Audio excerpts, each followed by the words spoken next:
ফুরন সে যে আল্লাহ মহান আল্লাহ, আল্লাহ মহান আল্লাহ। জোরে বলতে পারেন না? জোরে হবে না সুবহানাল্লাহ? নারে তাকবীর। পাহাড়কে যদি প্রশ্ন করো সৃজন করেছে কে তোমাকে, ভাষাহীন কি জবাব পাবে, আমার প্রভু সে যে আল্লাহ মহান। লা ইলাহা ইল্লাল্লাহ। জোরে জোরে লা ইলাহা ইল্লাল্লাহ। কোটি বিহীনে নীল আকাশে দেখি অপরূপ খেলা, দিনের বেলায় সূর্যের আলো, রাতে তারাদের মেলা। জোরে হবে না? আর একটু চিল্লে বলতে পারেন না?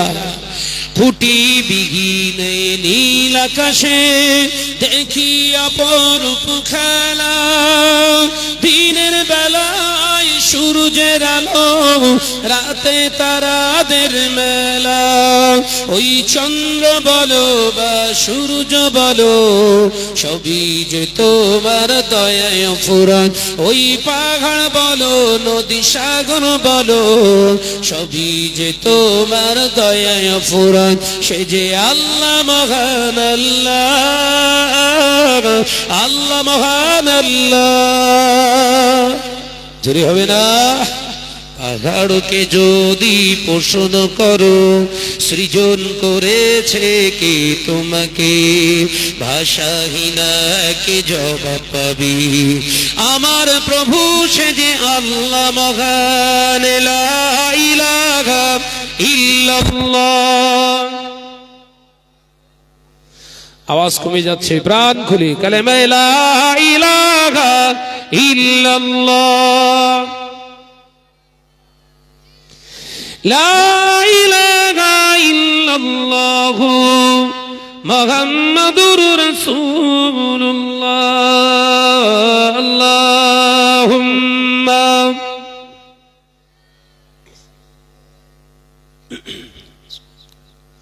আওয়াজ দেন ওয়া আলা আলি।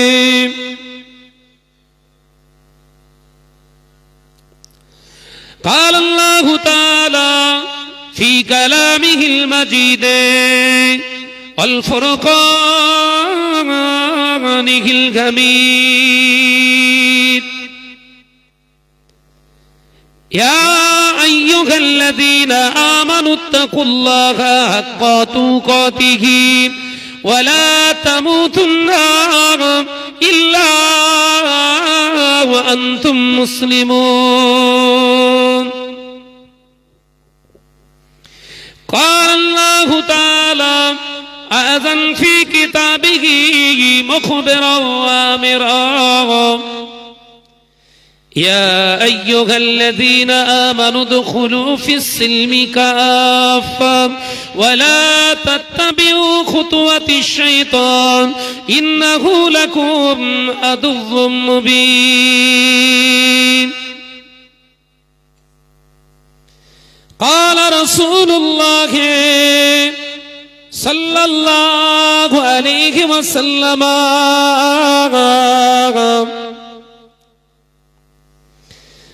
من تشبه بقوم فهو منهم.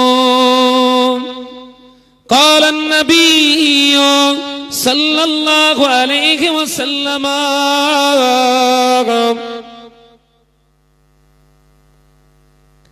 من أحب سنتي فقد أحبني ومن أحبني كان معي في الجنة.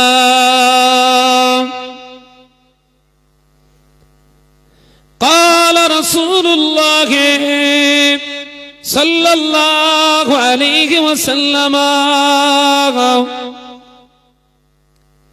العلماء ورثة الأنبياء.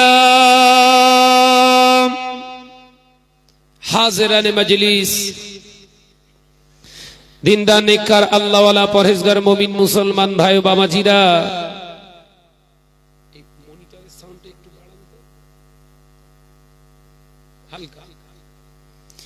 আজকে জলসা মাহফিলের নির্বাচিত সম্মানীয় সভাপতি মহাশয়, আমন্ত্রিত উলামায়ে কেরাম, খাস করে আমার পূর্বে ওয়াজ নসিহত করলেন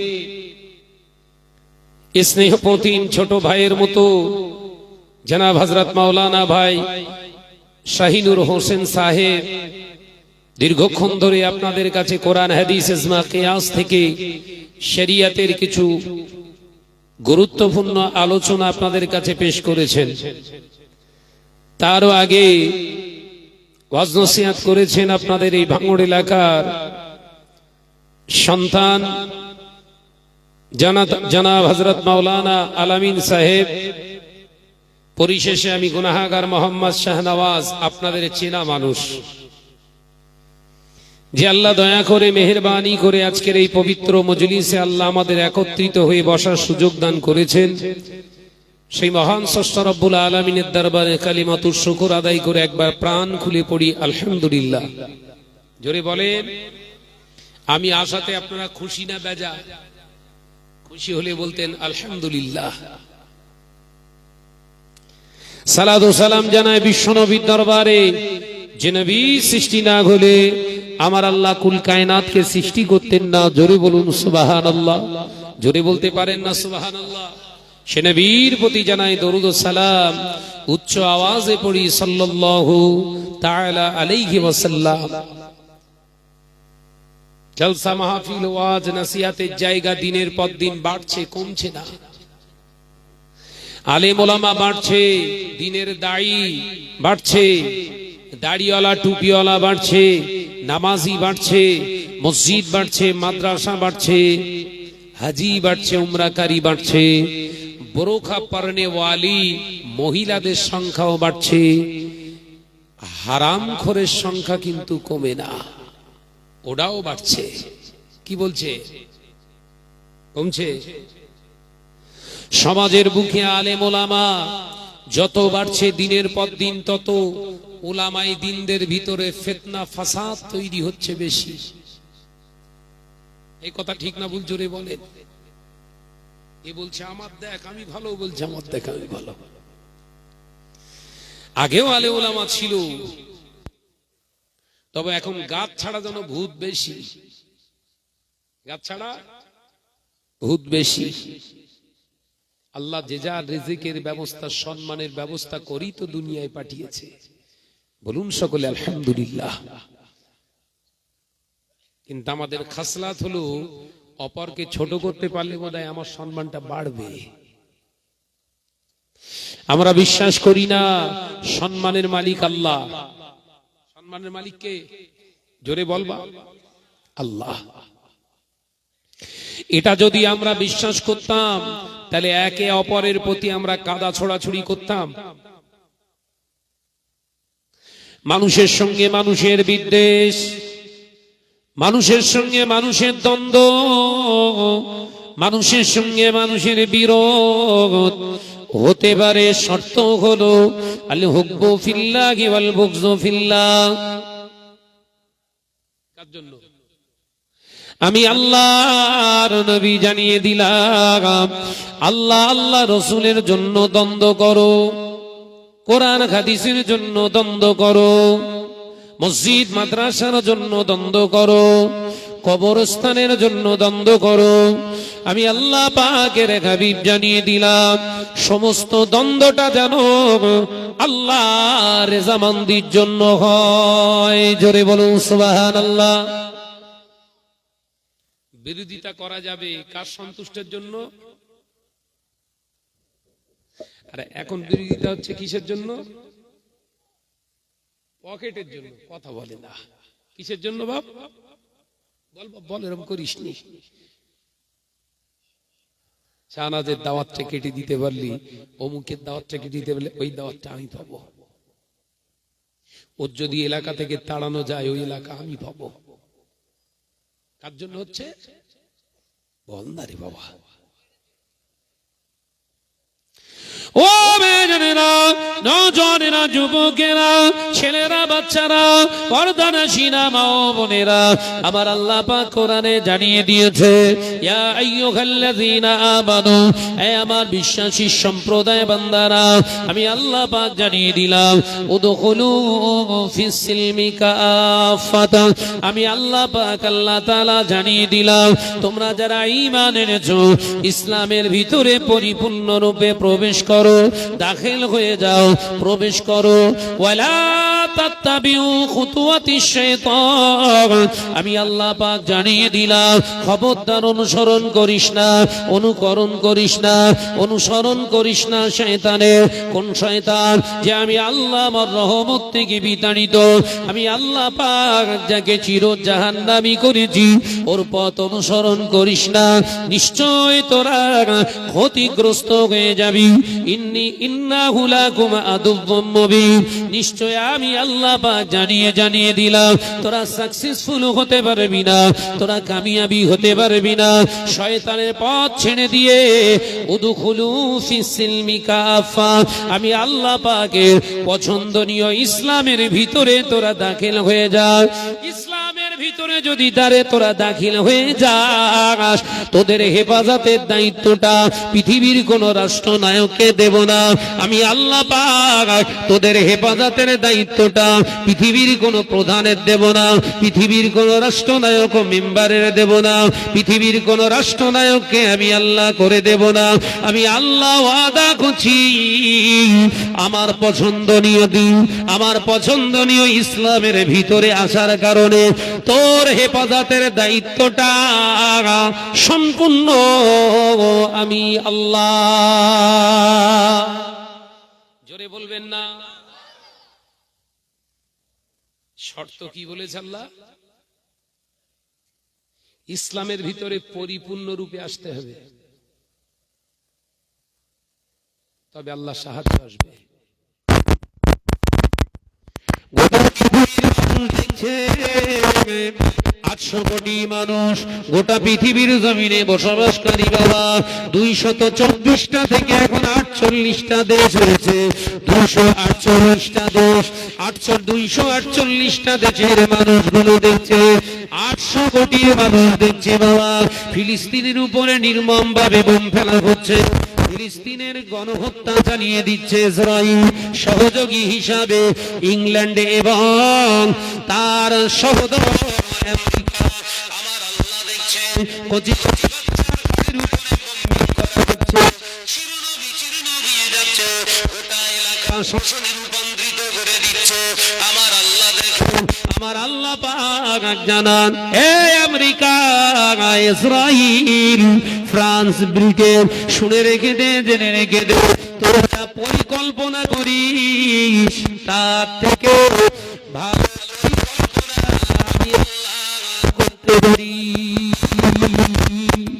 16 মাস ধরে তোরা আমার বান্দার উপরে বোম্বিং করে করে গোটা গাজাকে শ্মশানে রূপান্তরিত করেছিস, আর আমি আল্লাহ 1 সপ্তাহ সময় নিয়েছি, গোটা ক্যালিফোর্নিয়াকে শ্মশান ছাই বানিয়ে দিয়েছি। সুবহানাল্লাহ বলে। আল্লাহ 16 মাস সময় লেগেছে বাপ। আমেরিকার বড় বড় নায়কেরা সব অস্কার পেয়েছিল, সেই অস্কারও পুড়ে ঘর সহ পড়ে রয়েছে, কুড়িয়ে লোবার লোক নেই। গাজার মানুষ মুসলমানদের যা ক্ষতি করেছিল, ওই ইসরাইল আমেরিকার সহযোগিতা নিয়ে তার থেকে 3 গুণ ক্ষতিগ্রস্ত হয়েছে কে? আমেরিকা। পরিকল্পনাকারী কে? জোরে বল না রে বাপ, জোরে বলেন। তাই ভরসা রাখুন কার উপরে? শর্ত হলো উদখুলু ফিস সিলমি কাফা, ইসলামের ভিতরে প্রবেশ করে তবে ভরসা করো। ওই খানিকটা ভেতরে খানিকটা বাইরে মার পড়বে না, পড়বে না। সাহায্য চাইলে সাহায্য পাওয়া যাবে না। দু নম্বর মুসলমান যদি হও দুনিয়ায় থেতো করে ফেলবে আমার আল্লাহ, নিজে করবে না, জালেম সরকার শাসককে দিয়ে আল্লাহ থেতো করাবে। মার আমার শাহিনুর ভাই একটা গজল পড়ছিল না শেষে, ওয়াকাফ বোর্ড, ওয়াকাফ সম্পত্তি এতদিন হয়নি বলো, এই ওয়াকাফ সম্পত্তির উপরে নজর পড়েছে 2014 সাল থেকে। কত সাল থেকে? 2014 সাল থেকে শগুনের নজর ওয়াকাফের দিকে পড়েছে, এর আগে পড়িনি। কেন প্রশ্ন করবেন না? সত্যি কি এই নরেন্দ্র দামোদর দাস মোদি দাঁড়ি, বিজেপি দায়ী? আয়নার সামনে দাঁড়িয়েছেন কোনদিন? আমরা ঘর সামলাইনি, পরকে সামলাতে যাই। আমাদের খাসলাত কতটা খারাপ দেখে। আমরা ঘর ধরে বল না রে বল, ঘরের ভিতরে কোরআন আছে, ওই ঘরের ভিতরে গান বাজনাও আছে, ঘরের ভিতরে নামাজ আছে, ওই ঘরের ভিতরে আবার পনের শাদিও আছে, ঘরের ভিতরে হজ আছে, ওই ঘরের ভিতরে আবার বন্ধন গ্রুপ আছে। তার ঘরে সব চুপ করে সব টেনশনে পড়ে গেছে বোধহয়, এই ওয়াজ শুরু হচ্ছে তো। হেরা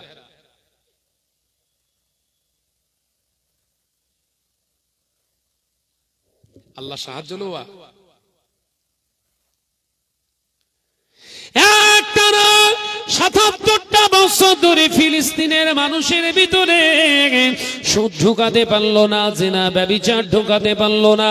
ফিলিস্তিনের মুসলমানেরা আজকে নির্যাতিত বটে, আল্লাহ সাহায্য তাদের উপরে আসছে, আল্লাহ সাহায্য পাঠিয়ে দিচ্ছে। বাবা, ফিলিস্তিনের কোন পৃথিবীর ৫৭টা মুসলিম রাষ্ট্র সাহায্য করলো না। ও নওজওয়ানেরা, যুবকেরা, কারণ ওই মুসলমান প্রকৃত ইসলামের ভিতরে দাখিল হয়েছে, তারা কখনো জেনায় লিপ্ত হয় না, তারা কখনো গান বাজনা নিয়ে পেরেশান হয়ে থাকে না, তারা কখনো ঘরের মহিলাদের দিয়ে পনের শাদি খাওয়ায় না, বন্ধন গরু খাওয়ায় না, সুদের লোন তুলতে পাঠায় না। আল্লাহর উপরে তাওয়াক্কাল করে যখন চলতে লাগলে ইসরায়েলের জারদ সন্তানেরা, ইসরায়েলের অবৈধ সন্তানেরা দেখলো ফিলিস্তিনকে শেষ করতে গেলে আগে ওদের অর্থনৈতিক পরিকাঠামোর ভিতরে সুদের ব্যবসা ঢোকাতে হবে। সুদের ব্যবসা ঢোকাতে চাইলো, মেনে নিল না। উন্নতি চায় না, ঈমান চায়, উন্নতি চায় না, ঈমান চায়, উন্নতি চায় না, ঈমান চায়। বিরাট বড় বড় বিল্ডিং চায় না, নবীর কাবাকে চায়। আমার নবী চায় আল্লাহর খানায় কাবাকে চায়। সব আন্দোলনকে উৎখাট করে দিয়ে গোটা ফিলিস্তিনকে আল্লাহর বিধানের উপরে চালনা করতে লাগলো। সহ্য করতে পারলো না, অত্যাচার শুরু করে দিল। ও নওজওয়ানেরা, যুবকেরা, ছেলেরা, বাচ্চারা, গোটা পৃথিবীতে 248টা দেশের ভিতরে মাত্র 57টা দেশ মুসলিম রাষ্ট্রনায়কেরা পাশে কেউ দাঁড়ালো না। মাত্র 40,000 সৈন্য মুসলমানকে নিয়ে জিহাদের ময়দানে টানা জেহাদ করছে বাবা। 16 মাস ওই আপনার 40,000 সৈন্যের ভিতর থেকে তারা দেখে দেখে গোটা 7 জনকে তারা মারতে পারলো, আর কোন সৈন্যকে দেখতে পায় না। মাঝে মাঝে সুড়ঙ্গ দিয়ে বের হয়, একটা করে বোম্বিং করে আবার সুড়ঙ্গের ভিতরে ঢুকে যায়। আমার আল্লাহ ওয়াদা করেছে, বান্দা আমার উপরে ভরসা করলে আমি আল্লাহ তোদের হেফাজত করব। নিরীহ মানুষগুলোকে অসহায়ের মতো তারা নির্বিচারে হত্যা করতে লাগলো। ও নওজওয়ানেরা আজকে 16 মাস হয়ে গেল, 16 মাস ধরে জিহাদ করলো 40,000 মুসলমানের সঙ্গে, 4.5 লক্ষ সৈন্য, অত্যাধুনিক মার্কাবা ট্যাঙ্ক থেকে শুরু করে কত রকমের আইডিএফ এর কত রকম আকাশ প্রতিরক্ষার ব্যবস্থা তাদের ফিট করেও কাজ হলো না। মাঝে মাঝে ইসরায়েলের অবৈধ সন্তানের রাতের ঘুম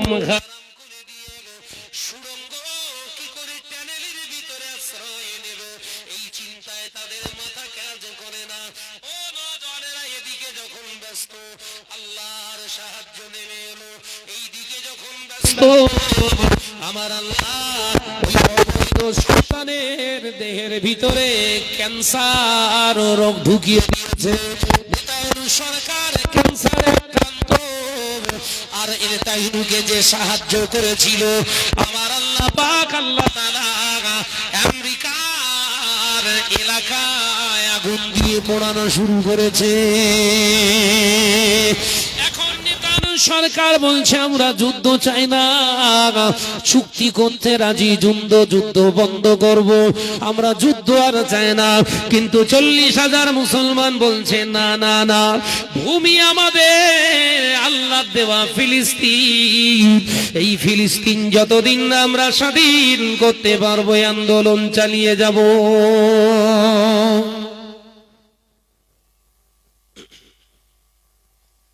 ঠিক না ভুল জোরে বলে? ভরসা কার উপরে? 57টা রাষ্ট্রনায়কের কাছে কোনো ভরসা নেই।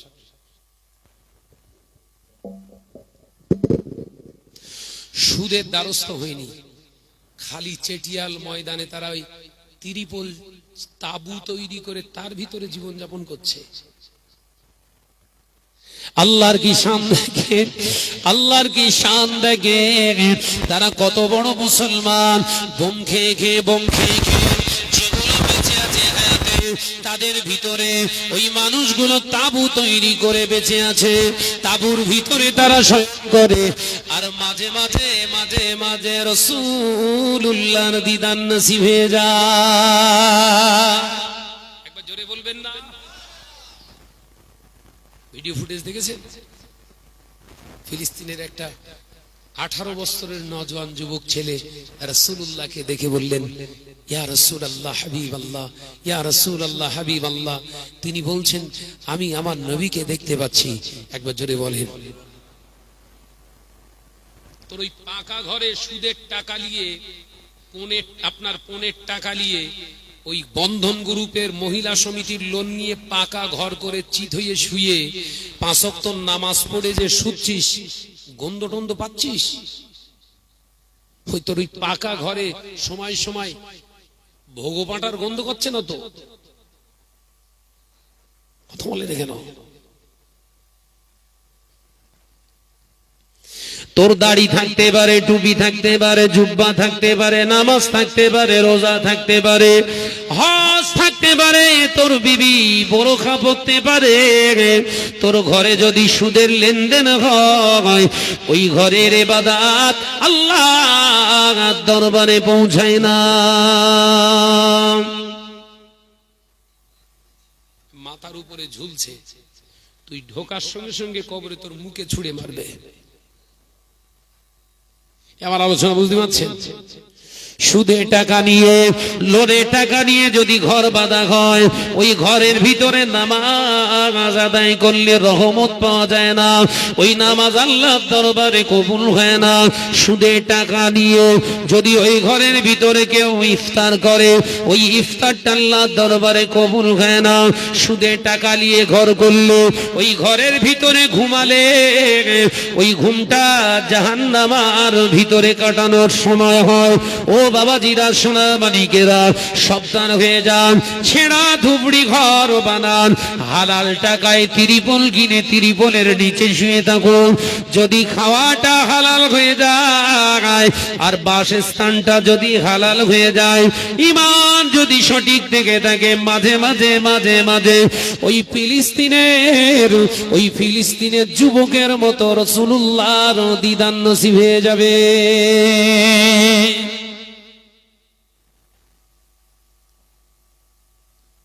কোনটা চান? পাকা ঘর চান? এই কথা বলছেন না কেন? মৌলী সাহেব বাস করছে, বাবা শিক্ষাই হলো জাতির মেরুদণ্ড। শোনেননি? করে না জোরে বল না। শিক্ষাই হলো জাতির মেরুদণ্ড, নারী শিক্ষা জাতি, নারী জাতিকে শিক্ষা দিতে হবে, নারী জাতিকে শিক্ষা দিতে হবে, শিক্ষা দিতে হবে, শিক্ষা দিতে হবে। দিতে দিতে দিতে দিতে স্টেজে এনে হাজির। ওরে মৌলী সাহেব, তোর দুনিয়া আগে না দিন আগে বল। পল্লী বলছে আমাদের বিরোধিতা করছে। নারী শিক্ষা দিতে দিতে দিতে দিতে যদি মেয়ে ছেলে স্টেজে ওঠে, বিগত বছর ধরে ওয়াজ শুনে এসছেন আলেম ওলামা হুজুরদের মুখ থেকে, মহিলাদের কণ্ঠস্বর পুরুষদের জন্য শোনা। ওই জোরে বলছেন না কেন? হারাম তো। এ হুজুর ওয়াজ করেছে বলো, কি জ্বালা পড়ে গেল। এ হুজুর ওয়াজ করেছে হারাম, এখন এ হুজুর চালাচ্ছে। এই হুজুর না শয়তানেরা? কথা বলে না কেন? বললি তো শাহনাজ খারাপ। ভাই আমি কি কারোর বিরোধিতা করছি না শরিয়াতের হুকুমটা বোঝাচ্ছি? কথা বলে না তো। শরিয়াতের হুকুম বোঝাচ্ছি না কারোর বিরোধিতা করছি? শরিয়াতে এটা তো হারাম, আপনি হালাল বানাচ্ছেন। ও আচ্ছা আচ্ছা, আমার আবার বোঝার ভুল, আপনি তো আবার দাদা হুজুরের থেকে শিক্ষিত বেশি। কথা বলছেন না কেন?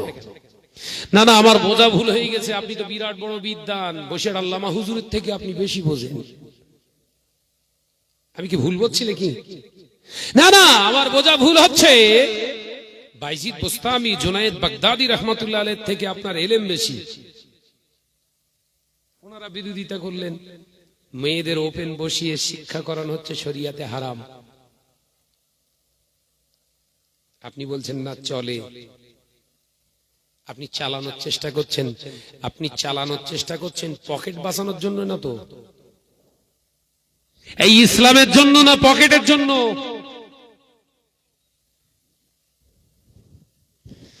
যখন এক শ্রেণীর আলেম ওলামা এই বিরোধিতা, শরিয়াতের উসুলি বিরোধী কার্যকলাপ শুরু করলো, যখন তাদের বিরুদ্ধে গর্জে উঠছে, এদের কারুর তকমা দিচ্ছে জিনাখোর, কোরআন পড়তে পারে না, হাদিসের হ জানে না, স্টেজে না উঠে ওই থালা বাসন মেজগি যা। আর তোরা কারা? তোদের ওয়াজ অনুযায়ী তোরাই তো জিনাখোর হারা। কথা বলছি না কেন? আমাদের কথা, মহিলাদের কণ্ঠস্বর হচ্ছে কানে জেনা, হুজুর ওয়াজ করেছে। এখন ওই হুজুর বলছে কচি তুই পড়, দিব্যু মহিলা দাদ্দার দাদ্দার করে পড়ছে। তাহলে জেনা কে করলো? আমি? এই প্রকাশ্য জেনা করেছে কে? বললেই খারাপ? মানে তুমি যা করবা সব মানে একদম সঠিক। নতুন কোরআন আবিষ্কার করতেছ নাকি তুমি? প্রতিবাদ করছে আওলাদে মুসাদ্দুজ্জামান চাচাজান, তোহা চাচাজান হুজুর কেবলা প্রতিবাদ করছে এর বিরুদ্ধে। আরো পীরজাদা আলহাজ হযরত মাওলানা ইসহাক সিদ্দিকী ভাইজান হুজুর কেবলা প্রতিবাদ করছে। আরো প্রতিবাদ করছে পীর আল্লামা শাহ সুফি ইমরাদউদ্দিন সিদ্দিকী হুজুর কেবলা প্রতিবাদ করছে। প্রতিবাদ করছে শাহ সুফি পীর আল্লামা আপনার ইব্রাহিম সিদ্দিকী চাচাজান হুজুর কেবলা প্রতিবাদ করছে। আরো সব ভাইজান হুজুর কেবলা জনাব আলহাজ হযরত মাওলানা পীরজাদা ভাই নুরুল্লাহ সিদ্দিকী ভাইজান হুজুর প্রতিবাদ করছে। পীরজাদা হযরত মাওলানা ভাইজান সাফিরি সিদ্দিক প্রতিবাদ করছে। এদেরকে কি বলছে জানেন? এখন এরা হলো বেঈমান। তাহলে একা তোর ইমান, যত ইমানের ঝুড়ি কি তোর ভেতরে? এরা কথা বলছেন এখানে। এ জোকার, কি বললাম? Joker, Joker. এই জোকারের কেলিয়ে বাঁদরের ওয়াজ কথাবার্তা যুদ্ধ দেখলি বাঁদর পর্যন্ত এলাকা ছাড়া হয়ে যাচ্ছে।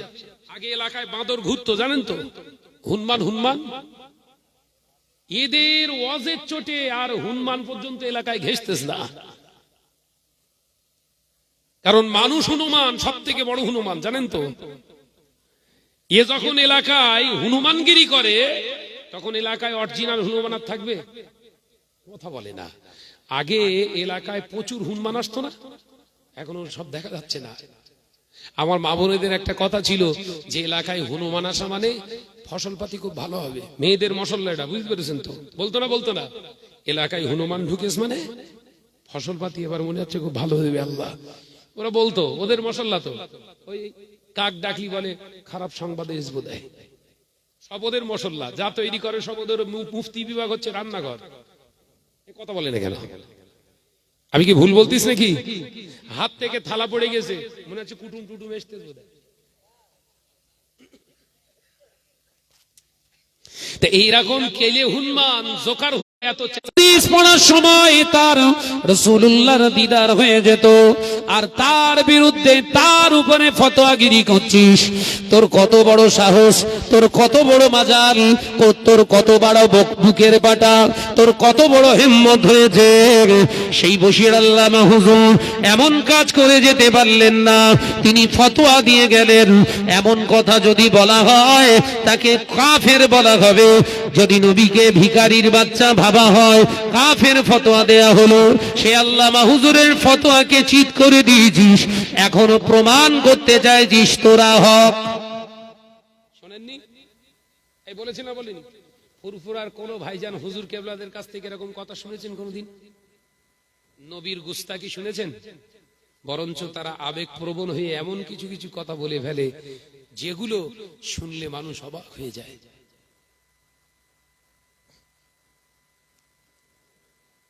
চাচাজান পীরজাদা তোহা সিদ্দিকী চাচাজান হুজুর কেবলা যখন গর্জে উঠলেন, হক কথা বলতে শুরু করলেন, তাকে বলা তকমা দেয়া হচ্ছে ভণ্ড। এরা ভণ্ডকেরা একটুখানি ভালো করে একবার করে অ্যানালাইসিস করতে, যদি ভণ্ড হয়ে থাকে তোদের ফতোয়ায়, তা তোদের গুরু যে, তোদের যে গুরু, তার তো জানা যায় যে সেই দোয়া করেছে। বলে না কেন? তোদের বাপ মারা যাওয়ার পরে দোয়া চেয়েছিল কে? ওই তখন তো ফতোয়া দিসনি। ও তখন ওই হাত তুলে তাকবীর দিয়েছিল বলে, হাত তুলে তাকবীর দিয়েছিল, ভালো ছিল। মানে তুমি অন্যায় করলে তোমার বিরুদ্ধে কথা বলা যাবে না, যদি অন্যায় করি ওটা অন্যায় থাক, তাকবীর চালাও। নওজওয়ানেরা, যুবকেরা, ছেলেরা, বাচ্চারা, পর্দানশীনা মা ও বোনেরা, শুনে রেখে দিন, জেনে রেখে দিন, আল্লাহ পাক ওই জন্য কোরআনে জানিয়েছে উদখুলু ফিস সিলমি কাফা। শুনে রেখে দাও মুসলমানেরা, ইসলামের ভিতরে পরিপূর্ণ দাখিল হয়ে যাও, ইসলামের ভিতরে পরিপূর্ণ প্রবেশ করো। খবরদার শয়তানের পথ অনুসরণ করো না, শয়তানের মতবাদ তোমরা অনুসরণ করো না। ও নওজওয়ানেরা, যুবকেরা, ছেলেরা, বাচ্চারা, পর্দানশীনা মা ও বোনেরা, নামাজ পড়া যেমন আল্লাহর কাজ, আল্লাহর ইবাদত বান্দিগি, রোজা রাখাটা যেমন আল্লাহর ইবাদত বান্দিগি, হজ করাটা যেমন আল্লাহর ইবাদত বান্দিগি, জিকির করাটা যেমন আল্লাহর ইবাদত বান্দিগি, মসজিদ নির্মাণ করাটা যেমন ইবাদত বান্দিগি, আপনার দুনিয়া জমিনে ইলম অর্জন করাটা যেমন ইবাদত বান্দিগি, শরীয়তের শর্ত হলো হালাল জায়গা থেকে আপনার করতে হবে। ও নওজওয়ানেরা, যুবকেরা, ছেলেরা, বাচ্চারা, নামাজ আদায় করতে গেলে হালাল জায়গা থেকে করতে হবে। প্রথম নম্বর শরীয়তের শর্ত হলো নামাজি তাদেরকেই বলা হবে যারা প্রকৃত ঈমানদার, ঈমানের সঙ্গে পাক পবিত্র অবস্থায় নামাজ আদায় করেছে, এদেরকেই শরীয়তের ভাষায় মুসাল্লি বলা হয়। ও নওজওয়ানেরা, যুবকেরা, তার মানে শরীয়ত আপনাকে আমাকে শিখিয়ে দিচ্ছে, তার মানে নামাজ আদায় করলে হবে না, নামাজ আদায় করার আগে আপনাকে পাক হতে হবে। একবার জোরে হবে না সুবহানাল্লাহ? নামাজ পড়লেই হবে? ওযু করেননি, নামাজ ধুনে দিচ্ছেন, কবরে গেলে ধুনবে না? নামাজ পড়া উত্তম ইবাদত, আফজালুল ইবাদাতু ইবাদাতুস সালাত। আল্লাহ পাকের হাবিব জানিয়ে দিলেন উত্তম ইবাদত হলো নামাজ। নামাজটা হলো ইবাদতের শ্রেষ্ঠ ইবাদত, আফজাল ইবাদত। ও নওজওয়ানেরা, আবার ওই শরিয়ত শিখিয়ে দিলেন যদি নাপাক অবস্থায় নামাজ আদায় করো, নেকির পরিবর্তে কাবিরা গুনাহ হবে। কি গুনাহ? জোরে বলেন। নামাজ তো ভালো, আমি একটা উদাহরণ দিচ্ছি, অসুবিধা হচ্ছে নাকি? নামাজ ভালো না খারাপ? আরে আফজাল ইবাদত। ও মুরব্বিয়ান গণেরা, ছেলেরা, বাচ্চারা, পর্দানাসীনা মা ও বোনেরা, আপনি ধরে নেন শরীর পবিত্র করেছেন। শরীর পবিত্র হওয়ার পরে আপনি যে কাপড়টা পরিধান করে আছেন, জামাটা পরিধান করে আছেন, ওই জামাতে নাপাক লেগে রয়েছে। আপনি মনে মনে ভাবছেন আমার শরীর যেহেতু পবিত্র, জামায় যদি নোংরা নাপাক লেগেও থাকে তো অসুবিধে কি আছে, নামাজ চালিয়ে দিই। নামাজ কি সত্যি হবে? আলোচনা বুঝতে হবে, কিন্তু টুকটুক করে এগিয়ে যাচ্ছি। তাহলে নামাজ ফরজ কখন? যখন আপনি ঈমানদার। বোঝা যাচ্ছে? নামাজ কখন ফরজ? যখন আপনি ঈমানওয়ালা। নামাজ পড়বেন কখন? যখন আপনি শরীরটা পবিত্র করতে পারবেন এবং সময়ের উপরে। আল্লাহ কোরআনে জানাচ্ছেন ইন্নাস সালাতা কানাত আলাল মুমিনিনা কিতাবাম মাওকুতা। নিশ্চয়ই আমি আল্লাহ নামাজকে ফরজ করেছি মুমিনদের উপরে সময়ের উপর। একবার জোরে হবে না? জোরে হবে না সুবহানাল্লাহ? আরে চিল্লে হবে না সুবহানাল্লাহ? নামাজকে ফরজ করেছি মুমিনদের উপরে সময়ের উপরে, সময়ের দিকে লক্ষ্য করে। নিশ্চয়ই নামাজকে ফরজ করা হয়েছে সময়ের উপরে, মুমিনদের উপরে। ও নওজওয়ানেরা, যুবক করে সোনার মানিকেরা, ভালো করে শুনে নাও, পর্দানাসীনা মা বোনেরা। তাহলে নামাজের প্রথম শর্ত ঈমান, দ্বিতীয় শর্ত শরীর পাক, তৃতীয় শর্ত হচ্ছে পোশাক পাক, চতুর্থ শর্ত কি? স্থান পাক। তারপরে তো নামাজ। না, নামাজ পড়লি নামাজ। কথা বলছেন না কেন? পঞ্চম নম্বর কি? ওয়াক্ত হলে তবে নামাজ। ওয়াক্ত হলে, ওয়াক্ত হয়নি নামাজ ধুনতেছেন। জোহরের ওয়াক্ত আসেনি, সকাল 10টায় নামাজ পড়তেছেন, জোহর হবে তো? কথা বলে না, চুপ করে।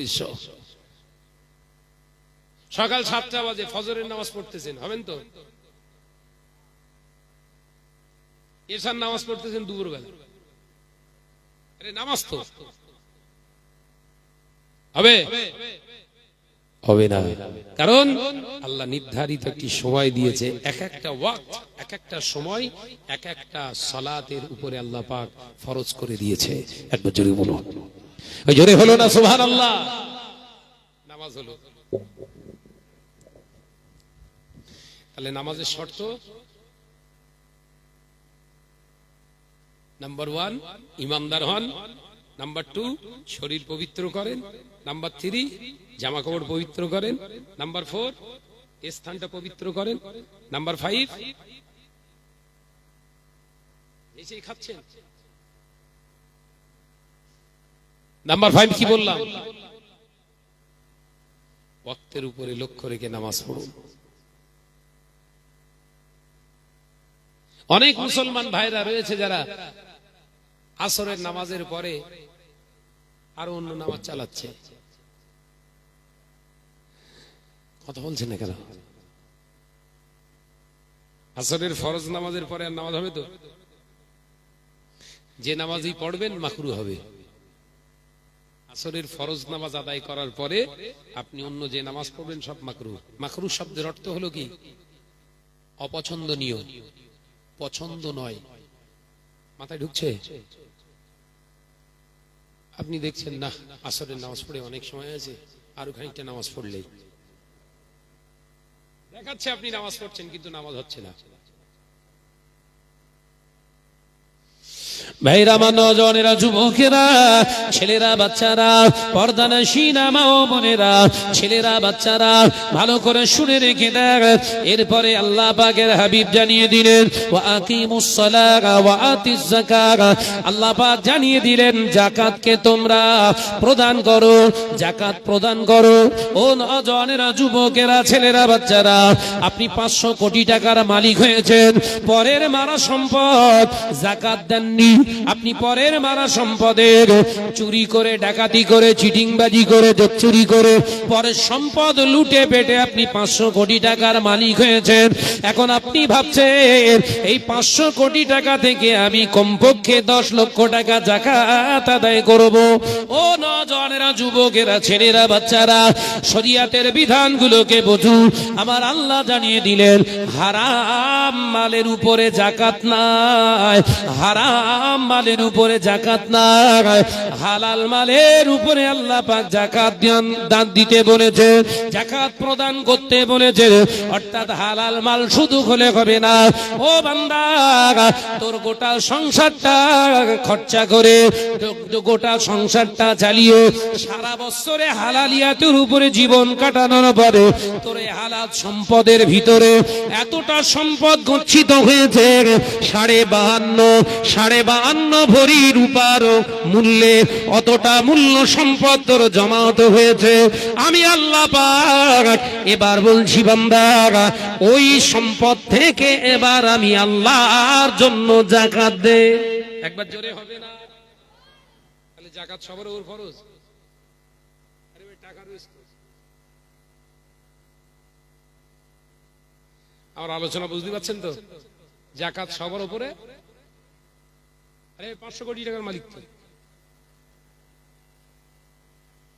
এইগুলোই সমাজে আমরা ভেঙে ফুটে বোঝাচ্ছি না। কারণ আমার একটা মাদ্রাসা রয়েছে না, কথা বলছেন না কেন?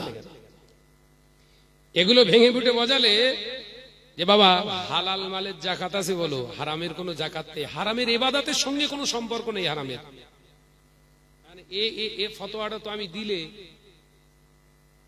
সুদখোর তো জীবনে আমার মাদ্রাসায় দেবে না। বোঝাতে পারলুম না। এই ফতোয়া যখন এই শরিয়াতের আসল চেহারাটা আপনার সামনে পরিবেশন করব, আপনি ধরে নেন আপনি 100 কোটি টাকা নয়, 2 কোটি টাকার মালিক, কিন্তু সব হারাম, হারামি ভাবে ইনকাম করেছেন। সেই হারামের টাকা আপনার কাছে গচ্ছিত আছে। যখন আপনি শুনলেন যে হারাম মালের যাকাত নেই, তখন আপনি কি করবেন? হাত দেবেন? ওই জন্য ওই যাকাত দেন অশেষ কথা বলে দেখেন। আমাদের বুঝতে পারছেন না নাকি? যাকাত দেন, যাকাত দেন, যাকাত দেওয়া ফরজ। যাকাত দিলে আমার আল্লাহ সম্পদকে ফিল্টার বানিয়ে দেয়। যাকাত প্রদান করো।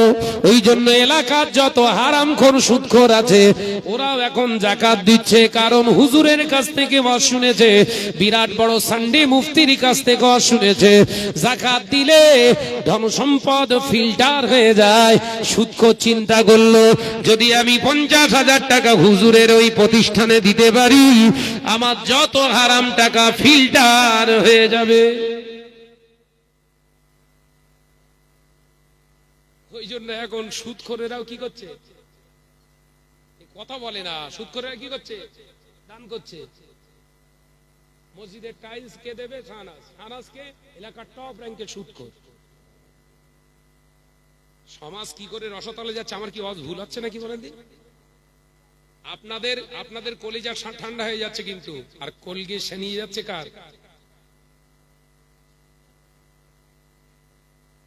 কলগে খেপে যাচ্ছে কার বলেন দিন?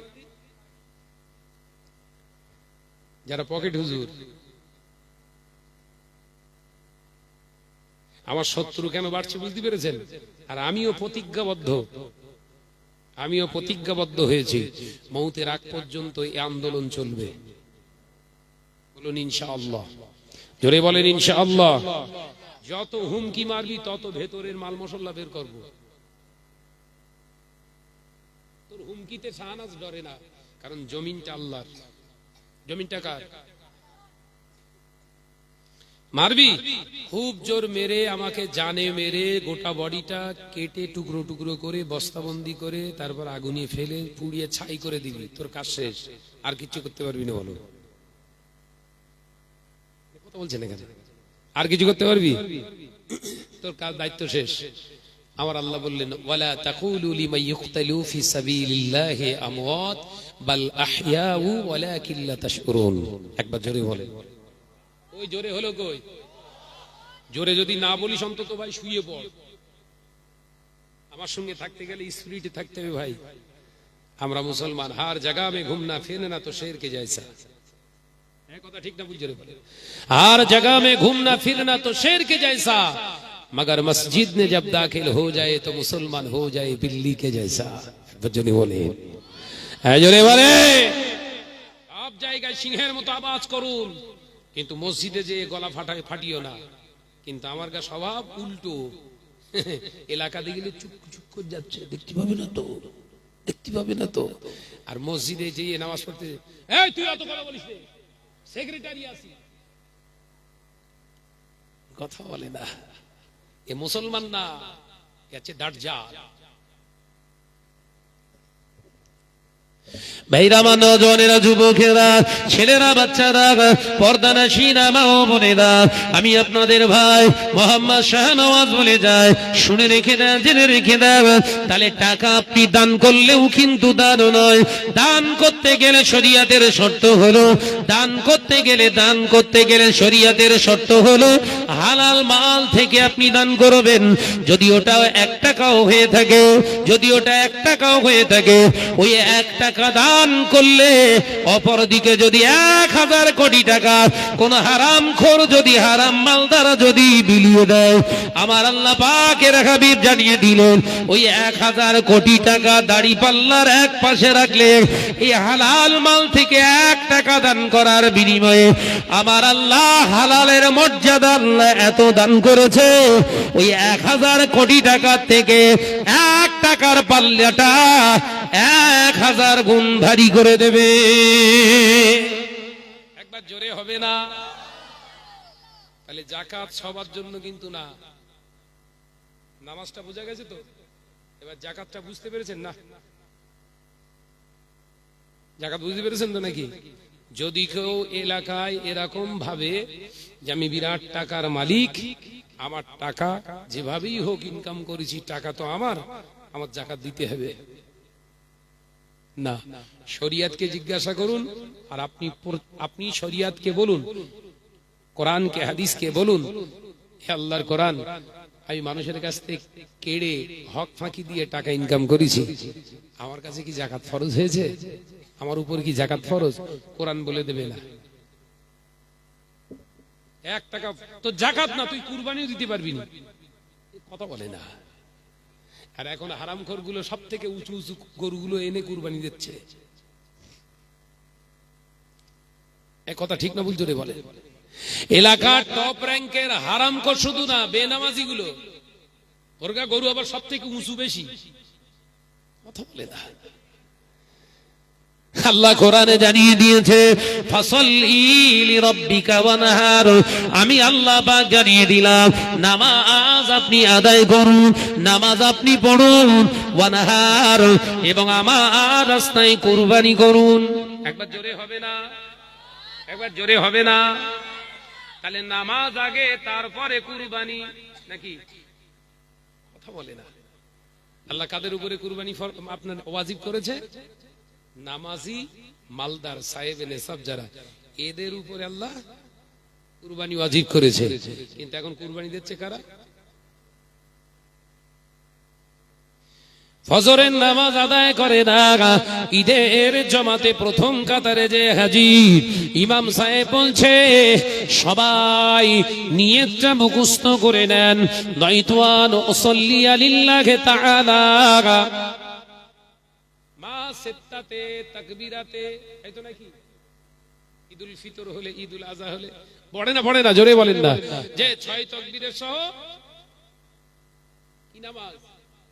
ওয়াজিব নামাজ। ফজরের ফরজ নামাজ পড়ি, কত রাগ হচ্ছে নাকি? হলেও কিচ্ছু করার নেই, দাওয়াত দেওয়া বন্ধ কর। আরে ওই মোল্লা কেলে মোল্লার সঙ্গে হাত মেলা, শাহনাজের এলাকায় দাওয়াত দোয়া বন্ধ কর, নইলে আসলি কিন্তু পোড় খুলে দেবে সবার। কথা ঠিক না বুঝরে বলেন? ওরে ওরে দাওয়াত কর বেশি বেশি। ও কোরআন হাদিস বলছে তোরে বউরে স্টেজে তুলবে, ওর ক্ষমতা আছে। তোর ঘরের যুবতী মেয়েটা ওরও স্টেজে তুলবে, ওর ক্ষমতা আছে, ওর মশলার জোর খুব। আমার ভাই ওসব মশলা নেই।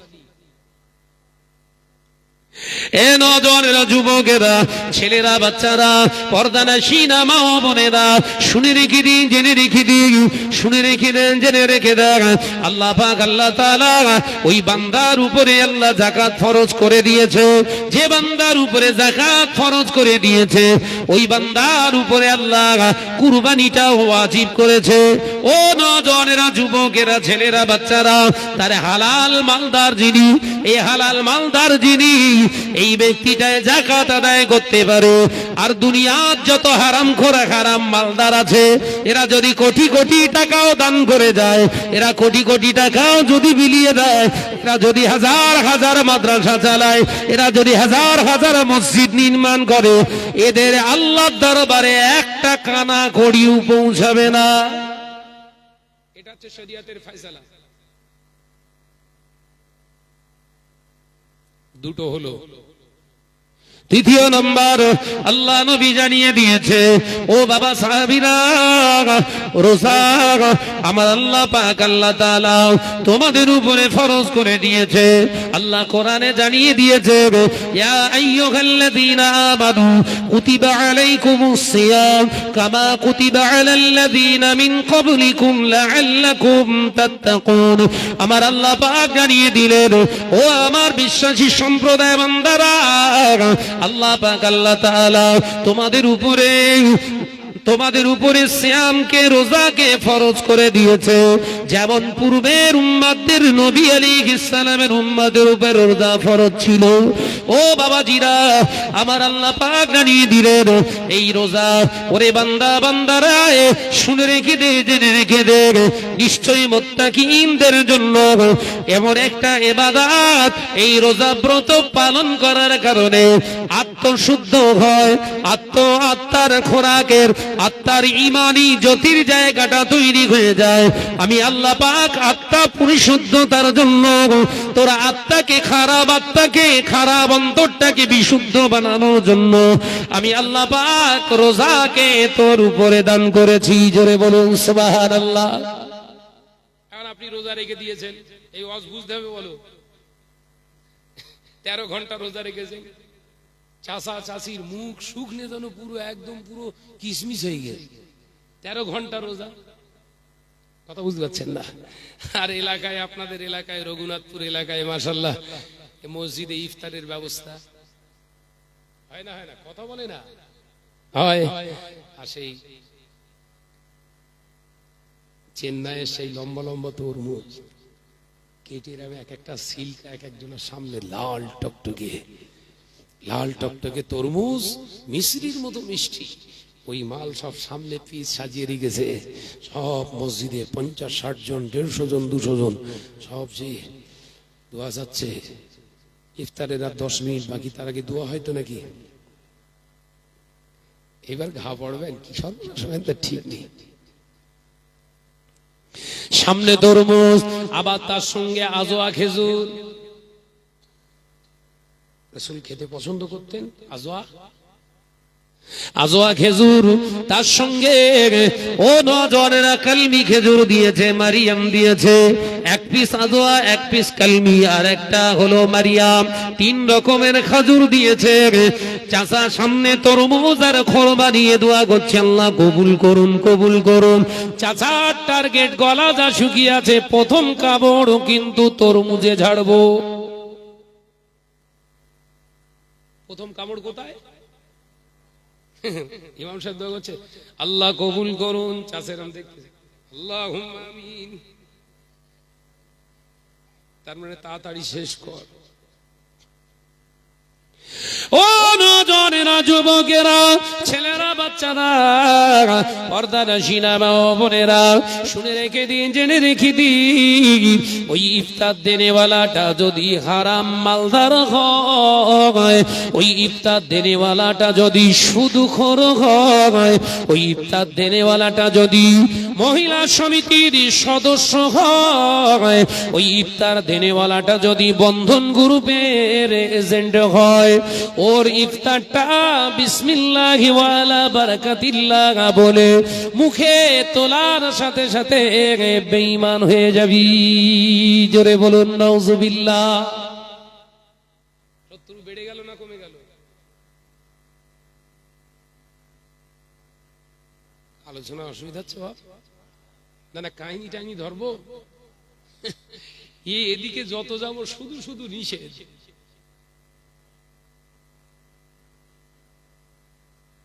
কি কয়? ওরে জড়িয়ে বল, সোনার মানিক, জড়িয়ে বল। এ নজরেরা, যুবকেরা, ছেলেরা, বাচ্চারা, কোন মুসলমান যদি হারাম জিনিস খাওয়ার সময় বিসমিল্লাহ বলে শুরু করে, খাবার আগে যদি বিসমিল্লাহ আল্লাহর নামে শুরু করে দেয়, ওই ব্যক্তিটার ঈমান থাকে না, সাথে সাথে বেঈমান হয়ে যায়, সাথে সাথে বেঈমান হয়ে যায়। এ নজরেরা, মুরব্বিয়ানগণেরা, তাহলে 13 ঘন্টা ধরে যদি তুই রোজা রাখিস আর তোর ইফতার খাওয়ার কারণে যদি ঈমান চলে যায়, তোর রোজাটা কি আল্লাহর দরবারে হয়েছে? তরমুজ দিয়ে ইফতার না করলে রোজা হবে না, খাজুর দিয়ে, খোরমা দিয়ে ইফতার না করলে ইফতার হবে না। এটা শরিয়াতের বিধান নয়, শরিয়াতের মাসালা হুকুম হলো যদি আলো পানি হয়, ওই আলো পানি দিয়ে ইফতার কর আল্লাহর নাম করে। যদি শুকনো মুড়িও থাকে, শুকনো মুড়ি দিয়ে ইফতার কর, ওই মুড়িটা যদি হালাল হয়ে যায়। শুকনো যদি চাল, কাঁচা চাল দিয়ে যদি চিবিয়ে ইফতার করি, যদি আল্লাহ তাআলার দরবারে ওটা হালাল বলে গণ্য হয়ে যায়, আল্লাহ সারা দিনের জীবনের গুনাহ ওই ইফতারের ওসিলায় মাফ করে দেবে। একবার জোরে হবে না? আরেকটু জোরে হবে না? তাহলে রোজা সহজ?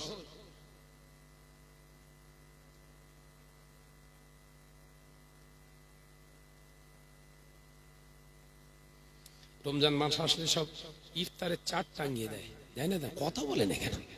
হ্যাঁ, সমীর উদ্দিন ভাই, জমির উদ্দিন ভাই, আব্দুল জুব্বার, আব্দুল গফফার, আব্দুল সত্তার, আব্দুল রউফ, আব্দুল মালিক, আব্দুল গফুর, এরা সব ইফতার দিচ্ছে। খুঁজে খুঁজে দেখি 95% সব হারামখোর। আমি ভুল বলতিস নাকি? মসজিদে যে ইফতার করতে হবে এটা শরিয়াতের বিধান না। মসজিদে যে ইফতার করতে হবে এটা শরিয়াতের হুকুম না।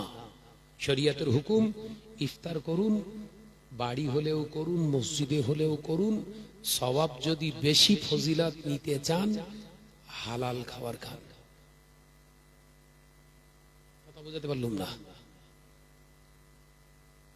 কিন্তু আমাদের ওয়াজ কোন পর্যন্ত হয়েছে? বাবা, ইফতার, রোজদারদের ইফতার খাওয়ানো বিরাট নেকির কাজ। এই পর্যন্ত ওয়াজ শেষ হয়ে গেছে না? কথা বলেন কেন? আমি কি ভুল বলতিস নাকি?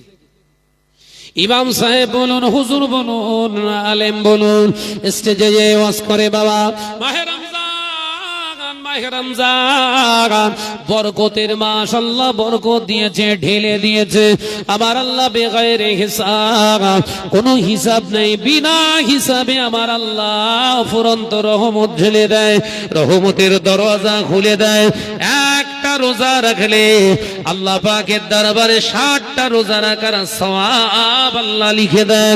ও আল্লাহর বান্দারা রোজা রাখো, আর পাশে পাশে রোজদারকে খেতে দিলে আল্লাহ রোজদারের রোজা রাখলে যে সওয়াব, সেই সওয়াব সেই রোজদারের ইফতার করানেওয়ালাকে আল্লাহ দান করে দেয়। ইফতার দিন কে দেবে দেন?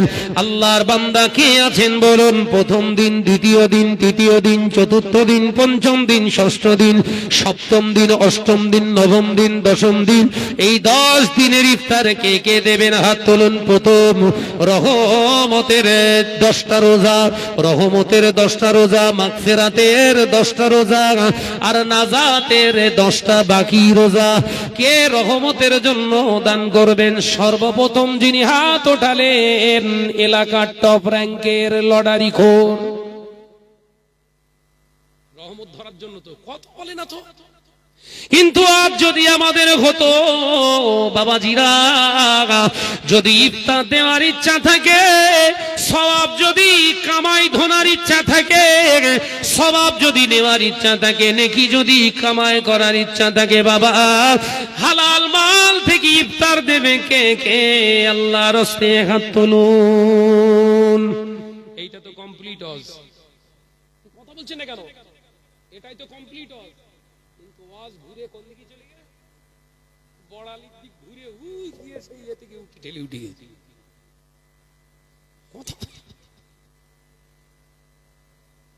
আমি কি ঠিক বলতিস না? সব তৈরি করে বলতিস বলে মনে হয়। ঠিক না? ভুল জোরে বলেন। বড্ড তোমার জ্বালা ধরিস না। শাহনাজ এত খুলে কেন ওয়াজ করবে? তোমার মতো বোদামলি সাহেব না শাহনাজ। বোদামলি সাহেব বোঝেন বাপ? বোদা বোদা, এখন সব বোদা কোম্পানি বেশি বেরিয়েছে। ওই খানিকটা জায়গায় চুপ করে থাকে, তার মানে ওর পরে গেলে ধরা পড়বে।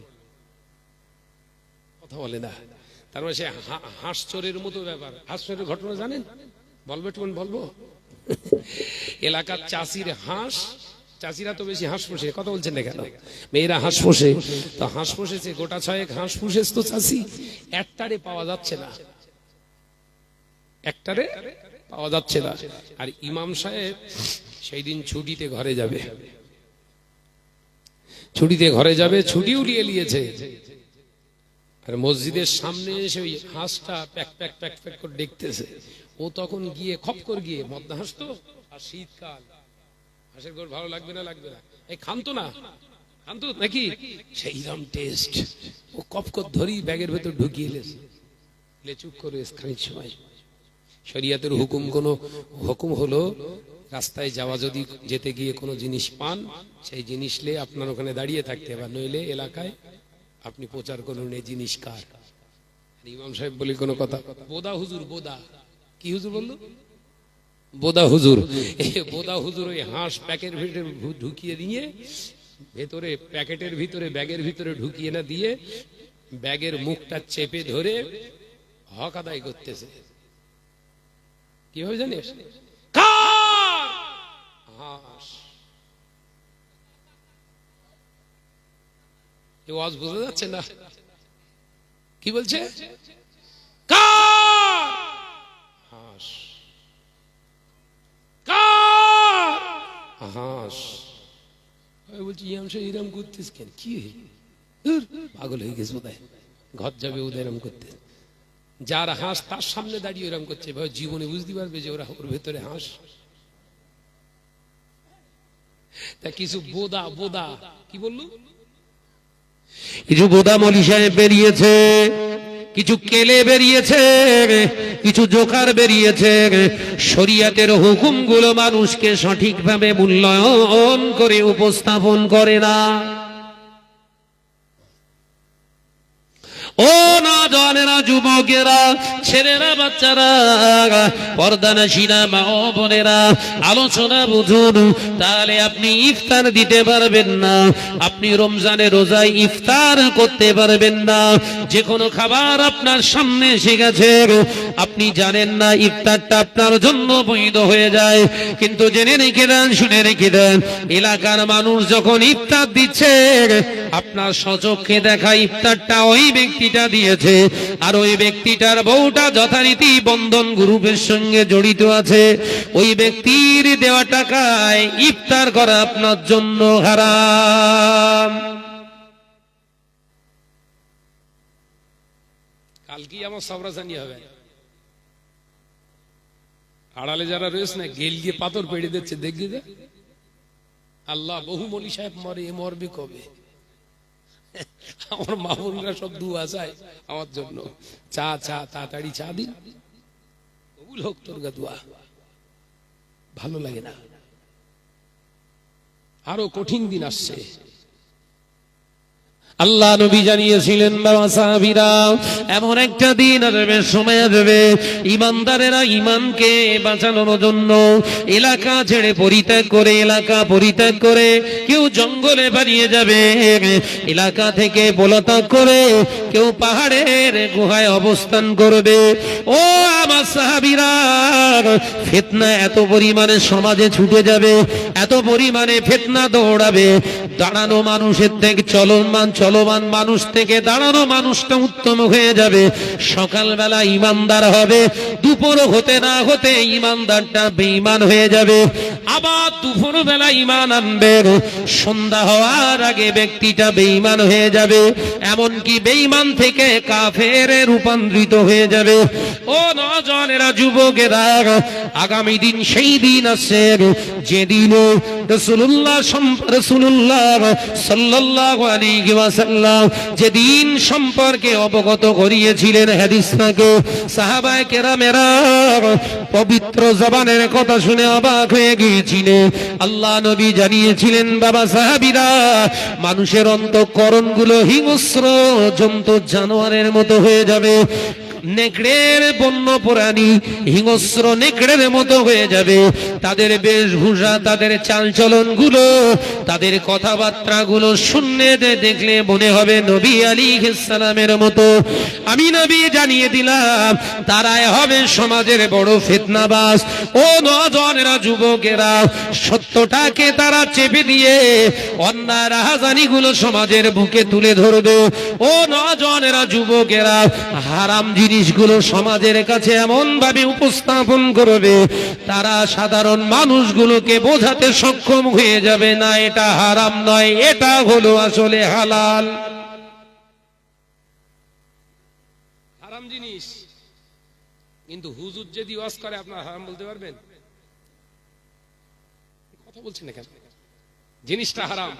যেমন মহিলাদের স্টেজে তোলা,